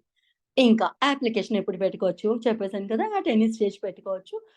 Most preferably before the trial commences and after trial commences ఎప్పుడు పెట్టుకోవచ్చు అంటే, ఏ అంశం అయితే ఆ పార్టీ సవరణ అడుగుతున్నారో అది వారికి అంతకుముందు వారి దృష్టికి వచ్చి ఉండకుండా ఉండినప్పుడు ఫస్ట్ టైం ఆ స్టేజ్ లోనే వాళ్ళకి ఆ పర్టికులర్ అంశం అంటే ఏదైనా ఫ్రెష్ డాక్యుమెంట్ దొరకవచ్చు, ఫ్రెష్ ఎవిడెన్స్ దొరకవచ్చు, ఇలాంటి అంశాలకి సంబంధించి అప్పుడు ఏదైనా సవరణ అడగచ్చు, వాళ్ళు కొత్తగా రిలీఫ్ అడగాల్సి రావాల్సి ఉండొచ్చు, రైట్? సో అలాంటి వాటికి ఏదైనా సవరణ చేయాల్సి వచ్చినప్పుడు ట్రయల్ కమెన్స్ అయిపోయాక కోర్టుని కనుక సాటిస్ఫై చేయగలిగితే, నమ్మించడం కాదు, సాటిస్ఫై చేయగలిగితే, లైక్ ఆ అంశం మీకు అప్పుడే ఫర్ ద ఫస్ట్ టైం మీ దృష్టిలోకి వచ్చింది, మీ చేతికి వచ్చిందో డాక్యుమెంట్ అలాంటిది అని ఏమైనా కోర్టుని కనుక సాటిస్ఫై చేయగలిగితే అప్పుడు కోర్టు యాక్సెప్ట్ చేస్తుంది ట్రయల్ కమెన్స్ అయిపోయిన తర్వాత కూడా. అండ్ ఇందులో ఇంకేం లేదండి, ఇంతనే. I have covered almost everything in this. ఇంకొక ఫైనల్ గా అమెండ్మెంట్ కి సంబంధించి ఏముంటుంది అంటే రూల్ 18 ఉంటుంది, failure to amend after order. సరే కోర్ట్ పైన ఆర్డర్ మనం అడిగాం కదా, లీవ్ ఆఫ్ ది కోర్ట్ అడిగాం, permission of the court to make a particular amendment అడిగాం. అడిగితే కోర్టు ఒక సర్టెన్ టైం ఇస్తుంది, దానికి నెక్స్ట్ హియరింగ్ డేట్ ఇస్తుంది మనకి. ఇస్తే ఆ డేట్ లోగా నేను చెప్పాను కదా, మనము సో కాల్డ్ ఆ నీట్ కాపీ ఏవైతే ఉంటుందో మనం దాన్ని తీసుకొని వెళ్ళి ఆ హియరింగ్ డేట్ రోజు మనం ఏ రోజైతే అమెండ్మెంట్ అడుగుతున్నామో, ఏ రోజైతే కోర్టు ఆ సవరణని యాక్సెప్ట్ చేస్తుందో, చేసుకోవచ్చు మీరు సవరణ అని చెబుతుందో, ఆ రోజు ఏమని చెప్పాను కదా, ఒరిజినల్ డాక్యుమెంట్ ఇస్తారో అందులో స్ట్రైక్ ఆఫ్ చేసి మనం రాయాల్సింది ఏమైతే లేదంటే యాడ్ చేయాల్సింది ఏముంటే అక్కడే యాడ్ చేసిస్తాం, then and there on the original plaint of the written statement. But ఆ స్ట్రైకింగ్స్ అవన్నీ ఆడ్ గా ఉంటాయి కాబట్టి నీట్ కాపీ ఫైల్ చేయమని చెప్తుంది. ప్లస్ ఫర్ ద కన్ఫ్యూజన్ అది ఏం లేకుండా ఉండడానికి నీట్ కాపీ ఫైల్ చేయమని అడుగుతుంది. ఆ నీట్ కాపీ మీరు హ్యాండీగా పెట్టుకొని దెన్ అండ్ దేర్ అప్పుడే ఫైల్ చేసినా ఓకే, లేదంటే నెక్స్ట్ హియరింగ్ డేట్ లో మీరు ఆ హియరింగ్ డేట్ ఇస్తుంది కదా, file answer or whatever neat copy file చేయడానికి నెక్స్ట్ హియరింగ్ లోపు ఫైల్ చేయండి అని చెప్పి పర్టికులర్ డేట్ ఇస్తుంది కదా, ఆ రోజు ఫైల్ చేసిన it's well and good. File చేస్తే వెల్ అండ్ గుడ్, చెయ్యకుంటే ఏమిటి అనే దాన్ని 18 చెప్తుంది అనమాట. If a party rule 18, if a party who has obtained an order for leave to amend doesn't amend accordingly, leave of the court ఇచ్చింది amend చేసుకోవడానికి permission ఇచ్చే court, కానీ కోర్ట్ ఇచ్చిన టైంలో కనుక ఒక పర్టికులర్ టైం ఇచ్చి నెక్స్ట్ హియరింగ్ డేట్ లోపు మీరు ఫైల్ చేయండి అని సవరణ చేయండి అని కాపీ ఫైల్ చేయండి అని చెప్పి కోర్ట్ కొంత టైం ఇచ్చినప్పుడు ఆ టైంలోగా పార్టీ ఆ సవరణ చేయకుండా ఉంటే అప్పుడు ఏం జరుగుతుంది అనేది చెప్తుంది అనమాట. ఆర్ఎల్స్ అలాంటి టైం కనుక కోర్ట్ ఏమి ప్రిస్క్రైబ్ చేయకుండా ఉంటే 15 రోజులు 14 days తీసుకోమని చెప్తుంది. అంటే ఈ సవరణకి సంబంధించిన అంశం ఏమైతే కోర్టులో జరిగిందో ఆ రోజు నుంచి 14 days అనమాట.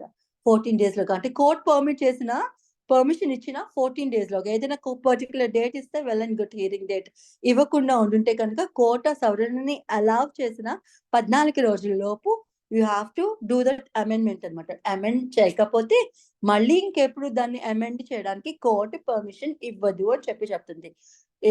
If the party who has obtained an order for leave to amend doesn't amend accordingly, అంటే ఏ సవరణ అయితే అడిగారో ఏ కోర్ట్ అయితే ఎట్లా అయితే సవరణ చేయమని చెప్పి పర్మిట్ చేసిందో ఆ పద్ధతి ప్రకారం కనుక అది స్టిపులేట్ చేసిన టైంలో కనుక ఫైల్ చేయకుండా ఉంటాయి with in the time limited for the purpose by the order, ఏదైనా ఒక ఆర్డర్ ప్రకారం ఈ పర్టికులర్ టైంలో ఒక ఫైల్ చేయండి అని చెప్పినప్పుడు చేయకుండా ఉంటే, or if no time is there by limited then అలాంటి టైం కనుక ఏదే ఆ కోర్ట్ ప్రిస్క్రైబ్ చేయకుండా ఉంటే within 14 days from the date of the order అలా సవరణ చేయండి అని పర్మిట్ చేస్తూ ఇచ్చిన ఆర్డర్ డేట్ ఏమైతే ఉందో దాని నుంచి 14 రోజుల లోపు if he has not filed such amendment, he shall not be permitted to amend after the expiration of such limited time. Court ఇచ్చిన ఆ హియరింగ్ డేట్ ఏమైతే ఉంటుందో ఆ డేట్ తర్వాత ఇంకా మళ్ళీ అతను అమెండ్మెంట్ ఫైల్ చేయడానికి పర్మిట్ చేయదు కోర్ట్ అనమాట. రైట్, ఇంతే చెప్తుంది. After the expiration of such period of such limited time as aforesaid or of such 14 days as the case may be, ఏదైతే ఏది అప్లై అయితే అక్కడ అనమాట. టైం మెన్షన్ చేస్తే టైం బౌండ్ పీరియడ్ లోగానే చేయాల్సి ఉంటే, టైం మెన్షన్ చేయకుండా ఉంటే 14 days లోగా చేయాల్సిందే. చేయకుండా ఉంటే ఆ సవరణని కోర్ట్ ఇంకెప్పుడు అలౌ చేయదు అన్లెస్ ద టైం మళ్ళీ ఇక్కడ వెసులుబాటు ఇస్తుంది. ఏమిచ్చింది? Unless the time is extended by the court. మళ్ళీ కోర్టుకు వచ్చి అయ్యా బాబు ఇది రీజన్, నేను ఫైల్ చేయలేకపోయినా, హాస్పిటలైజ్ అయిపోయినా, ఒంట్లో బాగాలేదు, పార్టీకి బాగాలేదు, ఏదో ఒకటి చెప్తే కోర్టు కనుక కన్సిడర్ చేసి దాన్ని ఎక్స్టెండ్ చేస్తే తప్పితే ఆ ప్లీడింగ్ ని సవరణ చేయడానికి ఛాన్స్ అయితే ఉండదు అని చెప్తుంది. This is totally about pleadings అండి.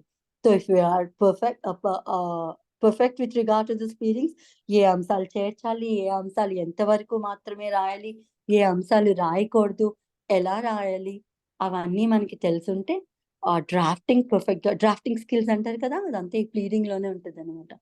సో అడ్వకేట్ యొక్క స్కిల్ అంతా అందులోనే బయటపడుతుంది, ఎఫిషియన్సీ అంతా. So be thorough with this pleadings.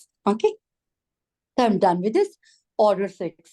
So as I have time, I'll start order 7 too for another 15 minutes. If it is okay for you all. Yeah, please carry on, madam. Right. So order 7 plain cousin చెప్తుంది. నేను చెప్పాను కోర్టులో జరిగే procedure ఎట్లా ఉంటుందో దానికి అనుగుణంగానే orders తీసుకుంటాను అని చెప్పాను. సో ఫస్ట్ మనం ఆ సూట్ ఎట్లా ఫైల్ అవుతుంది అంటే only by a suit can be instituted only by filing or presenting plain in a court or to the proper officer or concerned officer ఎవరైనా ఉంటే వారి ముందు ప్లేన్ ప్రెజెంట్ చేయడంతో సూట్ ఇన్స్టిట్యూట్ చేస్తాము అవుతుంది అని చెప్పి మనం చదువుకున్నాం కదా. సో ఫస్ట్ సూట్ ఇన్స్టిట్యూట్ చేయాలి అంటే మనం మన దగ్గరికి ఒక బ్రీఫ్ వచ్చినప్పుడు వి బీయింగ్ అడ్వకేట్స్ అది ఏ చట్టం కింద వస్తుంది, if it relates to civil thing ఆ సిపిసి కిందనే వస్తుందా లేదా అని ఫస్ట్ చూస్తాం మనం. వచ్చినప్పుడు నెక్స్ట్ ఏమేమి అంశాలు జోడించాలి అనేది మనం ఆ ప్లీడింగ్స్ ఆ డ్రాఫ్టింగ్ లోనే ఆ స్కిల్ అంత ఉంటుంది కాబట్టి ప్రాపర్ గా డ్రాఫ్ట్ చేస్తాం. డ్రాఫ్ట్ చేసిన దాన్ని ఎక్కడ ఫైల్ చేయాలి, ప్లేస్ ఆఫ్ సూయింగ్ కూడా మనకి తెలిసి ఉండాలి. సో మనకి ఆ టెరిటోరియల్ జ్యూరిస్డిక్షన్, ఆ పెక్యునరీ జ్యూరిస్డిక్షన్, ఆ కన్సర్న్ కోర్ట్, ఈ మూడు ఉండిన జ్యూరిస్డిక్షన్ ఉండిన కోర్ట్ ఏమైతే ఉండిందో ఆ కోర్ట్ ఏదో మనకి తెలిసి ఉండాలి. ఆ కోర్టులోనే వెళ్ళి తీసుకొని వెళ్ళి ఆ ప్లేన్ కనుక ప్రెజెంట్ చేస్తే కోర్టులో కానీ ఆ కోర్టులో ఉండిన కన్సర్న్ ప్రాపర్ ఆఫీసర్ కి కానీ ఆ ప్లేన్ ప్రెజెంట్ చేస్తే అప్పటితో సూట్ ఇన్స్టిట్యూట్ అయినట్టు లెక్క.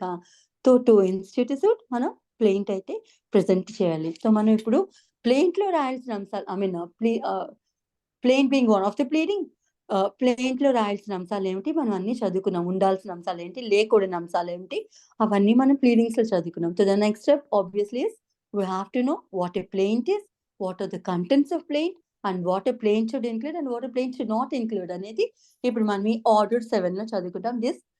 This exclusively deals only with plaint, right? Plaint కి సంబంధించి డీల్ చేసిన ఆర్డర్ ఏదైనా ఉంటే అది ఓన్లీ ఆర్డర్ 7, రైట్? ఇందులో ఇంకా రిటర్న్ స్టేట్మెంట్ కి డిఫెన్స్ కి సంబంధించిన ఏ అంశాలు రావండి. ఓన్లీ ప్లేంటిఫ్ యొక్క ప్లీ ఏమైతే ఉంటుందో అవన్నీ ఉంటాయి. Excuse me for a moment, I'll take a call and quickly I'll be back to you.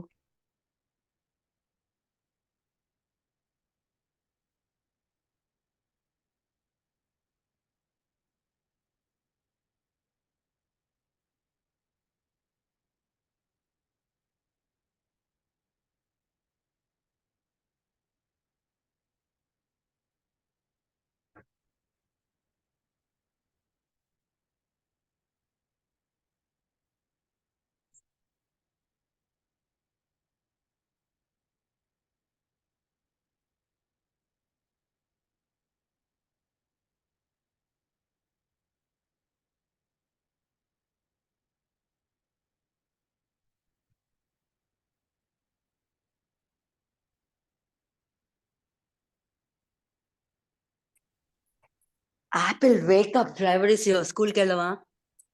లే నాన్న బంగారం.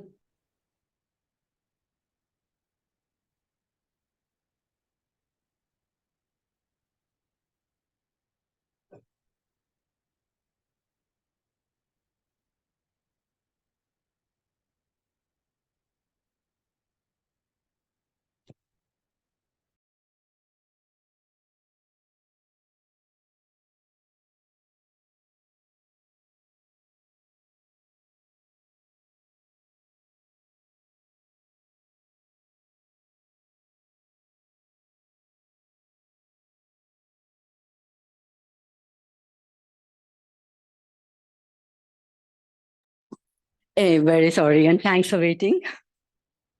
And so we are going to deal with this plane kada.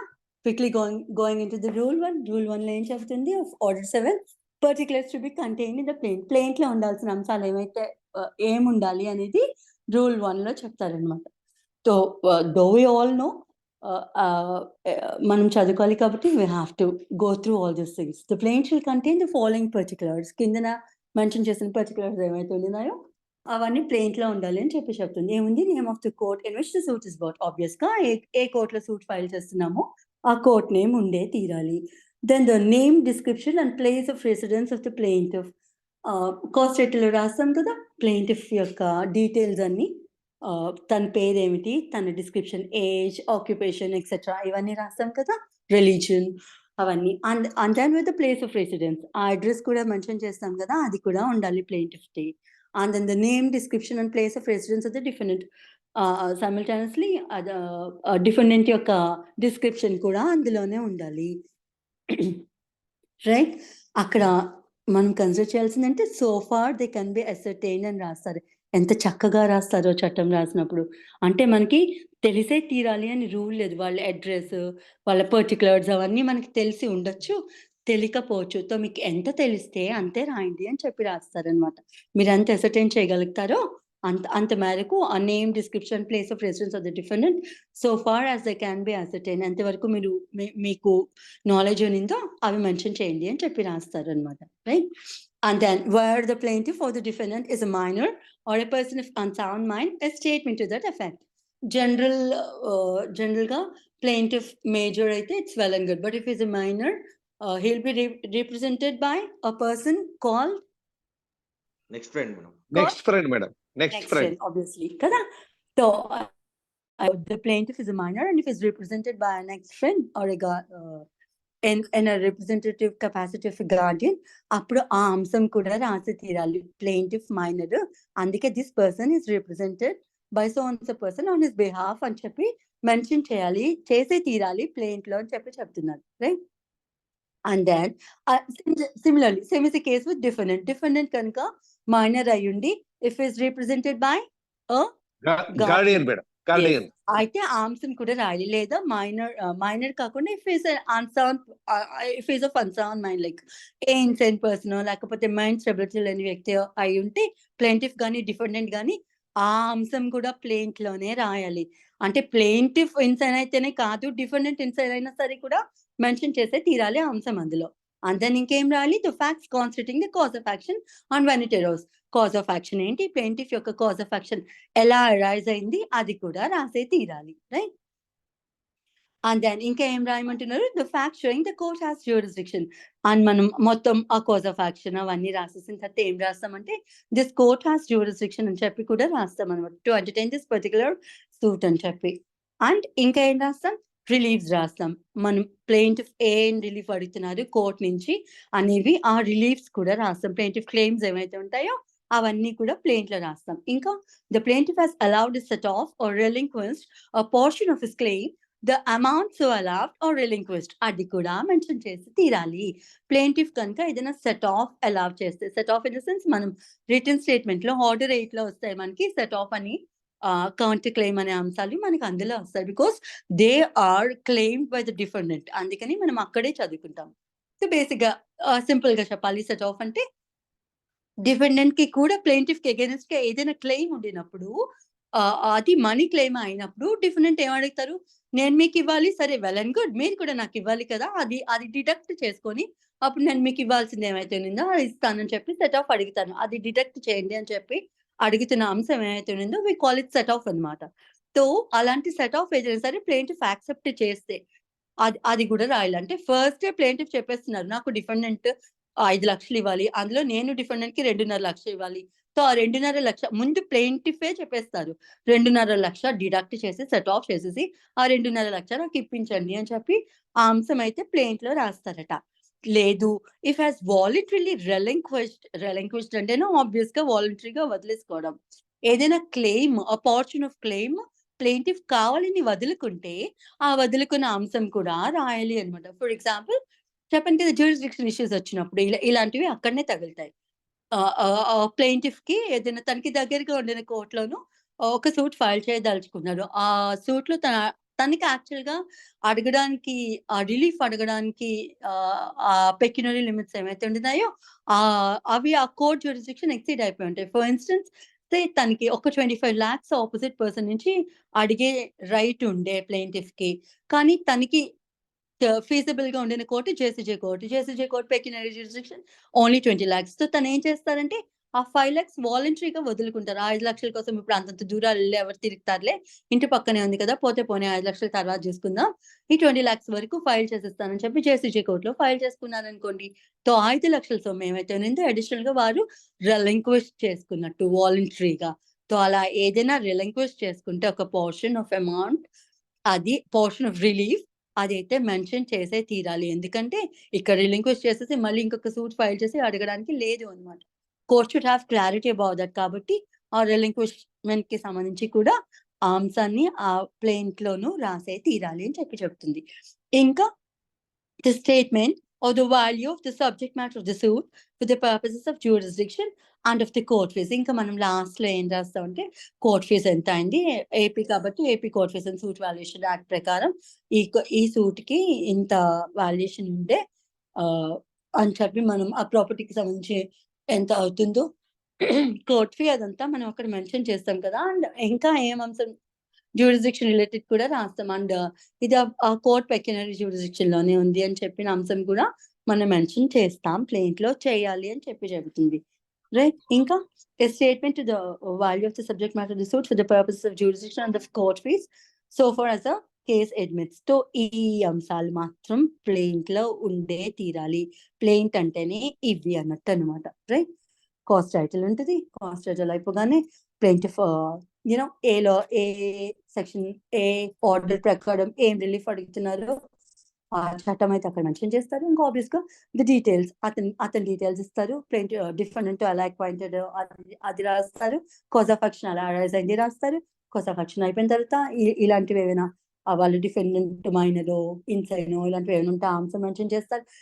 Representative కెపాసిటీలో సూవ్ చేసినా కూడా రాయాలి. అది కూడా ఇక్కడ వస్తుందిలేండి, రైట్? సో ఒక పర్సన్ రిప్రజెంటేటివ్ కెపాసిటీలో సూవ్ చేస్తే ఆ అంశం కూడా మెన్షన్ చేసే తీరాలి అనమాట ప్లెయింట్ లో.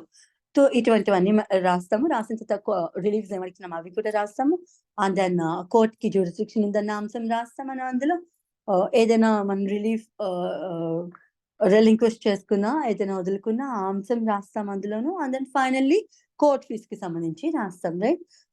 Followed up by verification obviously. So ఇది ప్లెయింట్ ఫార్మాట్. ఇంకా ఏం చెప్తుంది ప్లెయింట్ కి సంబంధించిన అంశాలు ఇంతేనా అంటే, no, we have lot much to discuss about this. Rule 2 లో చెప్తుంది, in case of money suits where the plaintiff seeks the recovery of money, the plaintiff shall state the precise amount claimed. In case ఏదైనా డబ్బుకు సంబంధించి కనుక suit file చేసి, for instance ప్రొనోట్ suit అనో ఈ mean profits అడుగుతున్నా ఇలాంటివి ఏవైనా కనుక అది మనీ సూట్ కనుక అయి ఉంటే ఎంత అమౌంట్ క్లెయిమ్ చేస్తున్నారు అనేది ఆ ప్రిసైజ్ అమౌంట్ మెన్షన్ చేస్తే చాలు. మళ్ళీ దాన్ని లెక్కలు లావాదేవీలు అన్ని తర్వాత రాస్తాం. బేసిక్ గా అమౌంట్ ఏం రాస్తాం, అందులో ఎంత అమౌంట్ అయితే క్లెయిమ్ చేస్తున్నామో అదైతే మెన్షన్ చేస్తామంట. And then but where the plaintiff sues for మెయిన్ ప్రాఫిట్స్ కి సంబంధించి పర్టికులర్ గా చెప్పుకోవాల్సి వస్తే, or for an amount which will be found due to him on taking unsettled accounts. ఈ పార్ట్నర్షిప్ ఫార్మ్ ఇలాంటి వాటిలో గొడవలు ఉన్నాయనుకోండి, అందులో అన్సెటిల్డ్ అకౌంట్స్ ఉంటాయి. ఎవరికి ఎంత సొమ్ము రావాలి అనేది ఇంకా సెటిల్ ఉండదు, because that has to be decided by the court. Like so అలాంటి టైంలో కూడా అప్రాక్సిమేట్ అమౌంట్స్ మెన్షన్ చేయమంటారు. మెయిన్ ప్రాఫిట్స్ ఉండే, నా ప్రాపర్టీ నాది మామిడి తోట ఉండే 10 ఎకరాలు, అది ఎవరో సమయానికి ఆక్యుపై చేసేసారు, God forbid, touch wood. So occupy చేసేస్తే ఆక్యుపై చేసి ఒక 10 ఏళ్ళు పాటు నేను సూట్ ఫైల్ చేసిన, సూట్ నడుస్తానే ఉంటుంది కదా, ఇంకా నడుస్తున్నంత కాలం కూడా వారే ఆ ప్రాఫిట్స్ అన్ని వాళ్ళు ఎంజాయ్ చేశారు. సో నేను మెయిన్ ప్రాఫిట్స్ అడుగుతాను. మెయిన్ ప్రాఫిట్స్ అడిగినప్పుడు ప్రీవియస్ గా ఆక్యుపై చేసిన పీరియడ్ ఎంత అయితే అనిందో ఆ period plus suit running period కి కూడా ఆ మెయిన్ ప్రాఫిట్స్ విత్ ఇంట్రెస్ట్ నేను అడుగుతాను కదా. సో అడిగినప్పుడు you can not calculate like ఆ సంవత్సరం ఎంత ఈల్డ్ వచ్చింది యాక్యురేట్ గా చెప్పడం సంభవం కాని తరుణంలో ఏం చేస్తా అంటే అప్రాక్సిమేట్ అమౌంట్స్ మెన్షన్ చేయండి. వీరు ఈ ప్రాపర్టీ ఇంత ఇన్కమ్ జనరేట్ చేసే ఛాన్సెస్ ఉన్నాయి, సో అవి తేలేదాకా నేను ఏ అప్రాక్సిమేట్ అమౌంట్ అయితే జనరేట్ అయిందని నేను భావిస్తున్నాను, యాజ్ పర్ మై క్యాలిక్యులేషన్ అని చెప్పి క్యాలిక్యులేషన్ ఏమైతే ఉందో అది మెన్షన్ చేసి ఆ అప్రాక్సిమేట్ అమౌంట్స్ అయితే మెన్షన్ చేస్తాను అనమాట. సో ఇది అప్రాక్సిమేట్ అని ఎందుకన్నానంటే it is subject to changes, right? Preliminary degree ఎప్పుడు మెయిన్ ప్రాఫిట్స్ కి సంబంధించి ప్రిలిమినరీ డిగ్రీ ఇష్యూ చేస్తారు. ఫస్ట్ మనం అడిగిన ఎంత అయితే ఉందో, లేదంటే కోర్టు ఎంత సమంజసం అనుకుంటుందో దానికి సంబంధించి ప్రిలిమినరీ డిగ్రీ ఇస్తారు. If it is okay with the plaintiff is okay with it, well and good. If it's not okay with it, మళ్ళీ ఆ డిగ్రీ దాని మీద మళ్ళీ అప్పీల్కి వెళ్తారనమాట. సో వాళ్ళ క్లెయిమ్స్ ఏమైతే ఉన్నాయో ఆ అమౌంట్ కాదు, ఇంత అమౌంట్ రావాలి, ఇదిగో ఇవి అకౌంట్స్ అని చెప్పి చూపిస్తే ఇంకా అమౌంట్ ఎన్హాన్స్ చేయమనో ఏదో అట్లా అడగచ్చు అనమాట. So that apart main profits కి సంబంధించి కనుక సూట్ నడుస్తున్నప్పుడు అప్రాక్సిమేట్ అమౌంట్ మెన్షన్ చేస్తే సరిపోతుంది. మెయిన్ ప్రాఫిట్స్ కి సంబంధించే కాదు, ఏదైనా అన్సెటిల్డ్ అకౌంట్స్ కి సంబంధించిన ఇష్యూ కూడా ఉండినప్పుడు అట్లనే. లేదు ఏదైనా మూవబుల్స్ కి సంబంధించి, ఏదైనా నా ప్రాపర్టీ, నేను ఒక షాపింగ్ మాల్ రన్ చేస్తున్నాను, ఆ shopping mall is occupied by some other person, లేదా నా మూవబుల్ ప్రాపర్టీ ఎవరో తీసుకున్నారు, అందులో పెరిషబుల్ ఉండొచ్చు, నాన్ పెరిషబుల్ ఉండొచ్చు, కొంత మేరకు పాడైపోయి ఉండొచ్చు, కొంత మేరకు బాగుండి ఉండొచ్చు, అందులో ఎంత బాగుంది ఎంత పోయింది అసలు ఎంత ఆక్యుపై చేసేసారు అవన్నీ నాకు యాక్యురేట్ గా తెలియనప్పుడు ఏం చేస్తామంటే అప్రాక్సిమేట్ అమౌంట్ మెన్షన్ చేయండి అని చెప్పి చెప్తున్నారు. సిమిలర్లీ మీకు రావాల్సిన డెత్స్ ఏమైనా ఉన్నాయి, ఆ డెత్స్ లో విత్ ఇంట్రెస్ట్ అవన్నీ మీరు క్యాలిక్యులేట్ చేయడానికి ఆ డెత్స్ కూడా ఎవరెవరి దగ్గర నుంచి ఎంతెంత రావాలి అనేది కూడా తెలియనప్పుడు ఏం చేస్తాం, మనం రిసీవర్నో లిక్విడేటర్నో వీటిని అపాయింట్ చేస్తాం కదా. సో వారు వచ్చి డిసైడ్ చేసేదాకా మీరు యాక్యురేట్ అమౌంట్స్ మీకు తెలియదు కాబట్టి అప్రాక్సిమేట్ అమౌంట్ అయితే మెన్షన్ చేయండి మనీ సూట్స్ లో అని చెప్పి చెబుతుంది rule 2, right? But where the plaintiff sues for the mean profits or for an amount which will be found due to him on taking unsettled accounts between him and the defendant కి తనకి మధ్యన ఏమైనా unsettled accounts ఉంటే వాటికి సంబంధించి, or for the movables in the possession of a defendant దగ్గర ఏమైనా movables ఉంటే వాటికి సంబంధించి, రైట్? ఫర్ ఇన్స్టెన్స్ నేను నాకు ఒక క్యాటిల్ ఉంటుంది, వాడిని చూడమని చెప్పి డిఫెండెంట్ కి నేను కాశీ వెళ్తున్నాను, వచ్చేసరికి 2-3 నెలలు పట్టొచ్చు, నా క్యాటిల్ మీరు జాగ్రత్తగా పరిరక్షించండి అని చెప్పి నేను డిఫెండెంట్ కి ఇచ్చి వెళ్తాను. టు మీన్ వైల్ ఆ cattle obviously maybe buffaloes, maybe గోడ్స్, maybe cows, what ever it maybe, aux తప్పించి ఏమైనా పిల్లలు పుట్టాయనుకో అవి అడిషనల్ అవుతాయి కదా. సో వాటిని ఎంత క్యాటిల్ మీరు మళ్ళీ రిటర్న్ అడుగుతున్నారు, మీకు యాక్యురేట్ గా తెలియకపోయి ఉండొచ్చు అవి ఎన్ని కన్సీవ్ అయ్యాయి, ఎన్ని డెలివర్ చేశాయి, అవన్నీ తెలియకపోయి ఉండొచ్చు. కాబట్టి మూవబుల్స్ కి సంబంధించి అట్లా ఏదైనా సరే, సో యాక్యురేట్ గా తెలియనప్పుడు అప్రాక్సిమేట్ గా అడగండి అని చెప్పి చెప్తాడు. Or for the debts of which the value he cannot after exercising reasonable diligence, అంటే డ్యూ డెలిజెన్స్ అంతా, అంటే మీరు ఎంత కేర్ తీసుకోవాలో అంత కేర్ అన్ని స్టెప్స్ తీసుకున్న తర్వాత కూడా మీరు ఎవరి దగ్గర నుంచి ఎంతెంత డెత్స్ మీకు డ్యూ అనేది తెలియకపోతే, ఫర్ ఎగ్జాంపుల్ ఏదైనా ఒక పార్టీ చనిపోయినప్పుడు లీగల్ హెయిర్స్ జాయిన్ చేస్తారు, వారికి తెలిసి ఉండకపోవచ్చు వాళ్ళ సో కొల్ల ఫాదర్ ఎవరైతే ఉన్నారో వారు ఎవరెవరికి అప్పులు ఇచ్చారో, ఎవరెవరి నుంచి వారికి ఎంతెంత రావాలి అనేది ఆ లీగల్ రిప్రజెంటేటివ్ కి లీగల్ హెయిర్ కి తెలిసి ఉండకపోవచ్చు. సో అప్పుడు కూడా వాడు అప్రాక్సిమేట్ అమౌంట్స్ అడగచ్చు. ఇట్లా అనమాట. These are all the examples where we doesn't have accuracy about this sewing amount అనమాట. సో అలాంటప్పుడు అప్రాక్సిమేట్ గా మెన్షన్ చేయండి అని చెప్పి చెప్తుంది. Nothing much about this.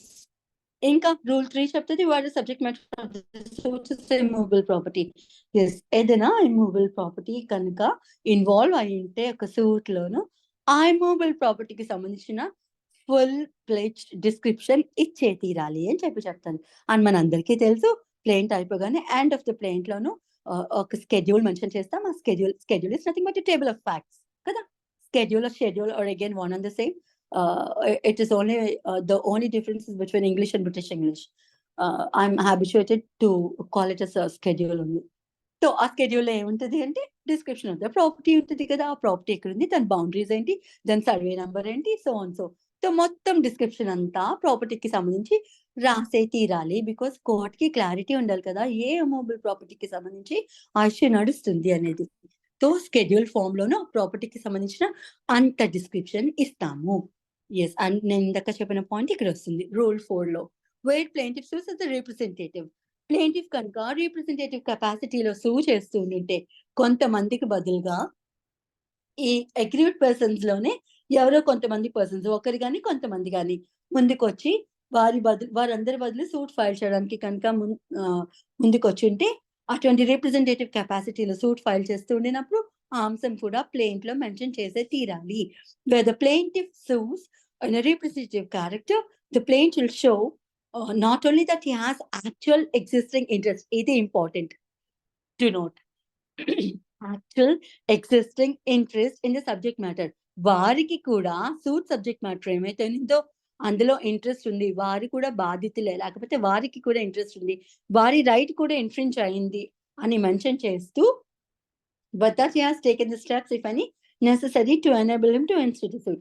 అది మెన్షన్ చేస్తూ, అంటే నాకు కూడా ఇంట్రెస్ట్ ఉంది సూట్ లో అని మెన్షన్ చేస్తూ ఆ రిప్రజెంటేటివ్ కెపాసిటీలో ఎందుకో సూట్ ఫైల్ చేస్తున్నా అనే అంశం కూడా ఒక స్టేట్మెంట్ ఇవ్వాలి అన్నమాట. రైట్?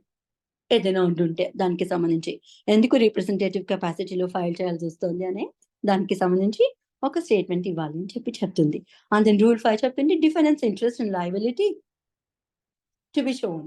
డిఫెండెంట్ ఉన్న డిఫెండెంట్ కి ఏదైనా ఇంట్రెస్ట్ ఉన్నా, డిఫెండెంట్ కి లయబిలిటీస్ ఏమైనా ఉంటే అవి కూడా ప్లెయింట్ లో మెన్షన్ చేసే తీరాలంటే defendant has so and so liability towards me and he has infringed my right అని చెప్తూ ప్లెయింట్ లో రాస్తాం.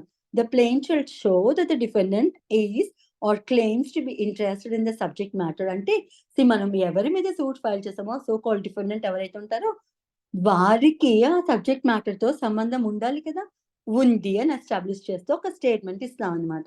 And that he is liable to be called upon to answer the plaintiff's demand. వారికి సంబంధం ఉంది కనుకనే, వారు నా రైట్ ఇన్ఫ్రింజ్ చేశారు కనుకనే నేను వారి మీద సూట్ ఫైల్ చేస్తున్నాను. So he should be called before the court to answer my claim అని చెప్పి ఆ అంశం కూడా మెన్షన్ చేస్తాము అని. Right. Grounds of exemption from limitation laws in rule 6 ఏం చెప్తున్నారు? ఏదైనా లిమిటేషన్ ఉంది కదా మనకి లిమిటేషన్ యాక్ట్. ఆ లిమిటేషన్ యాక్ట్ లో మనకి చాలా ఎగ్జామ్షన్స్ ఉంటాయి. అలాంటి ఎగ్జామ్షన్ ఏదైనా మనం క్లెయిమ్ చేస్తూ ఉండినప్పుడు I think you all are aware of this limitation law కదా. సో అందులోనూ కొన్ని లిమిటేషన్స్ ఉంటాయి 4 నుంచి 24 దాకా. అలాంటివి ఏవైనా ఎక్సెప్షన్స్ కానీ ఎగ్జామ్షన్స్ కానీ, ఎక్సెప్షన్స్ ఉంటాయి, ఎగ్జామ్షన్స్ ఉంటాయి, రెండు విడివిడిగా ఉంటాయి. రైట్. అలాంటి ఎగ్జామ్షన్స్ కానీ ఎక్సెప్షన్స్ కానీ క్లెయిమ్ చేస్తూ ఉండినప్పుడు దానికి సంబంధించిన అంశం కూడా రాయాలి. నాకు లిమిటేషన్ ఈ కారణం మూలంగా వర్తించదు, బికాస్ ఐఎమ్ ఏ మైనర్. నేను నాకు ఆ లిమిటేషన్ పీరియడ్ వర్తించదు. నా మైనారిటీ తీరిపైకి నేను ఫైల్ చేసుకున్నాను ఈ సూట్, అది మెన్షన్ చేస్తారు. ఎందుకంటే బికాస్ ఈ suit is outdated. But outdated అయినా సరే మీరు సూట్ ఫైల్ చేస్తున్నారు కోర్టుకి వచ్చి అంటే మీకు లిమిటేషన్ ఎందుకు వర్తించదు అనే అంశం అక్కడ రాస్తాం. బికాస్ యూఆర్ ఏ మైనర్నే కాబట్టి మైనారిటీలో ఉండగా నాకు కాజ్ ఆఫ్ యాక్షన్ అరైజ్ అయింది కాబట్టి, నేను మైనర్ కాబట్టి నేను సూట్ ఫైల్ చేయడానికి లేదు కాబట్టి, మైనారిటీ తీరిపోయాక సూట్ ఫైల్ చేసుకోమని లిమిటేషన్ నాకు ఎగ్జామ్షన్ ఇచ్చింది కాబట్టి నేను ఆ అంశం ఆ ప్లేంట్ లో మెన్షన్ చేస్తాను. రైట్.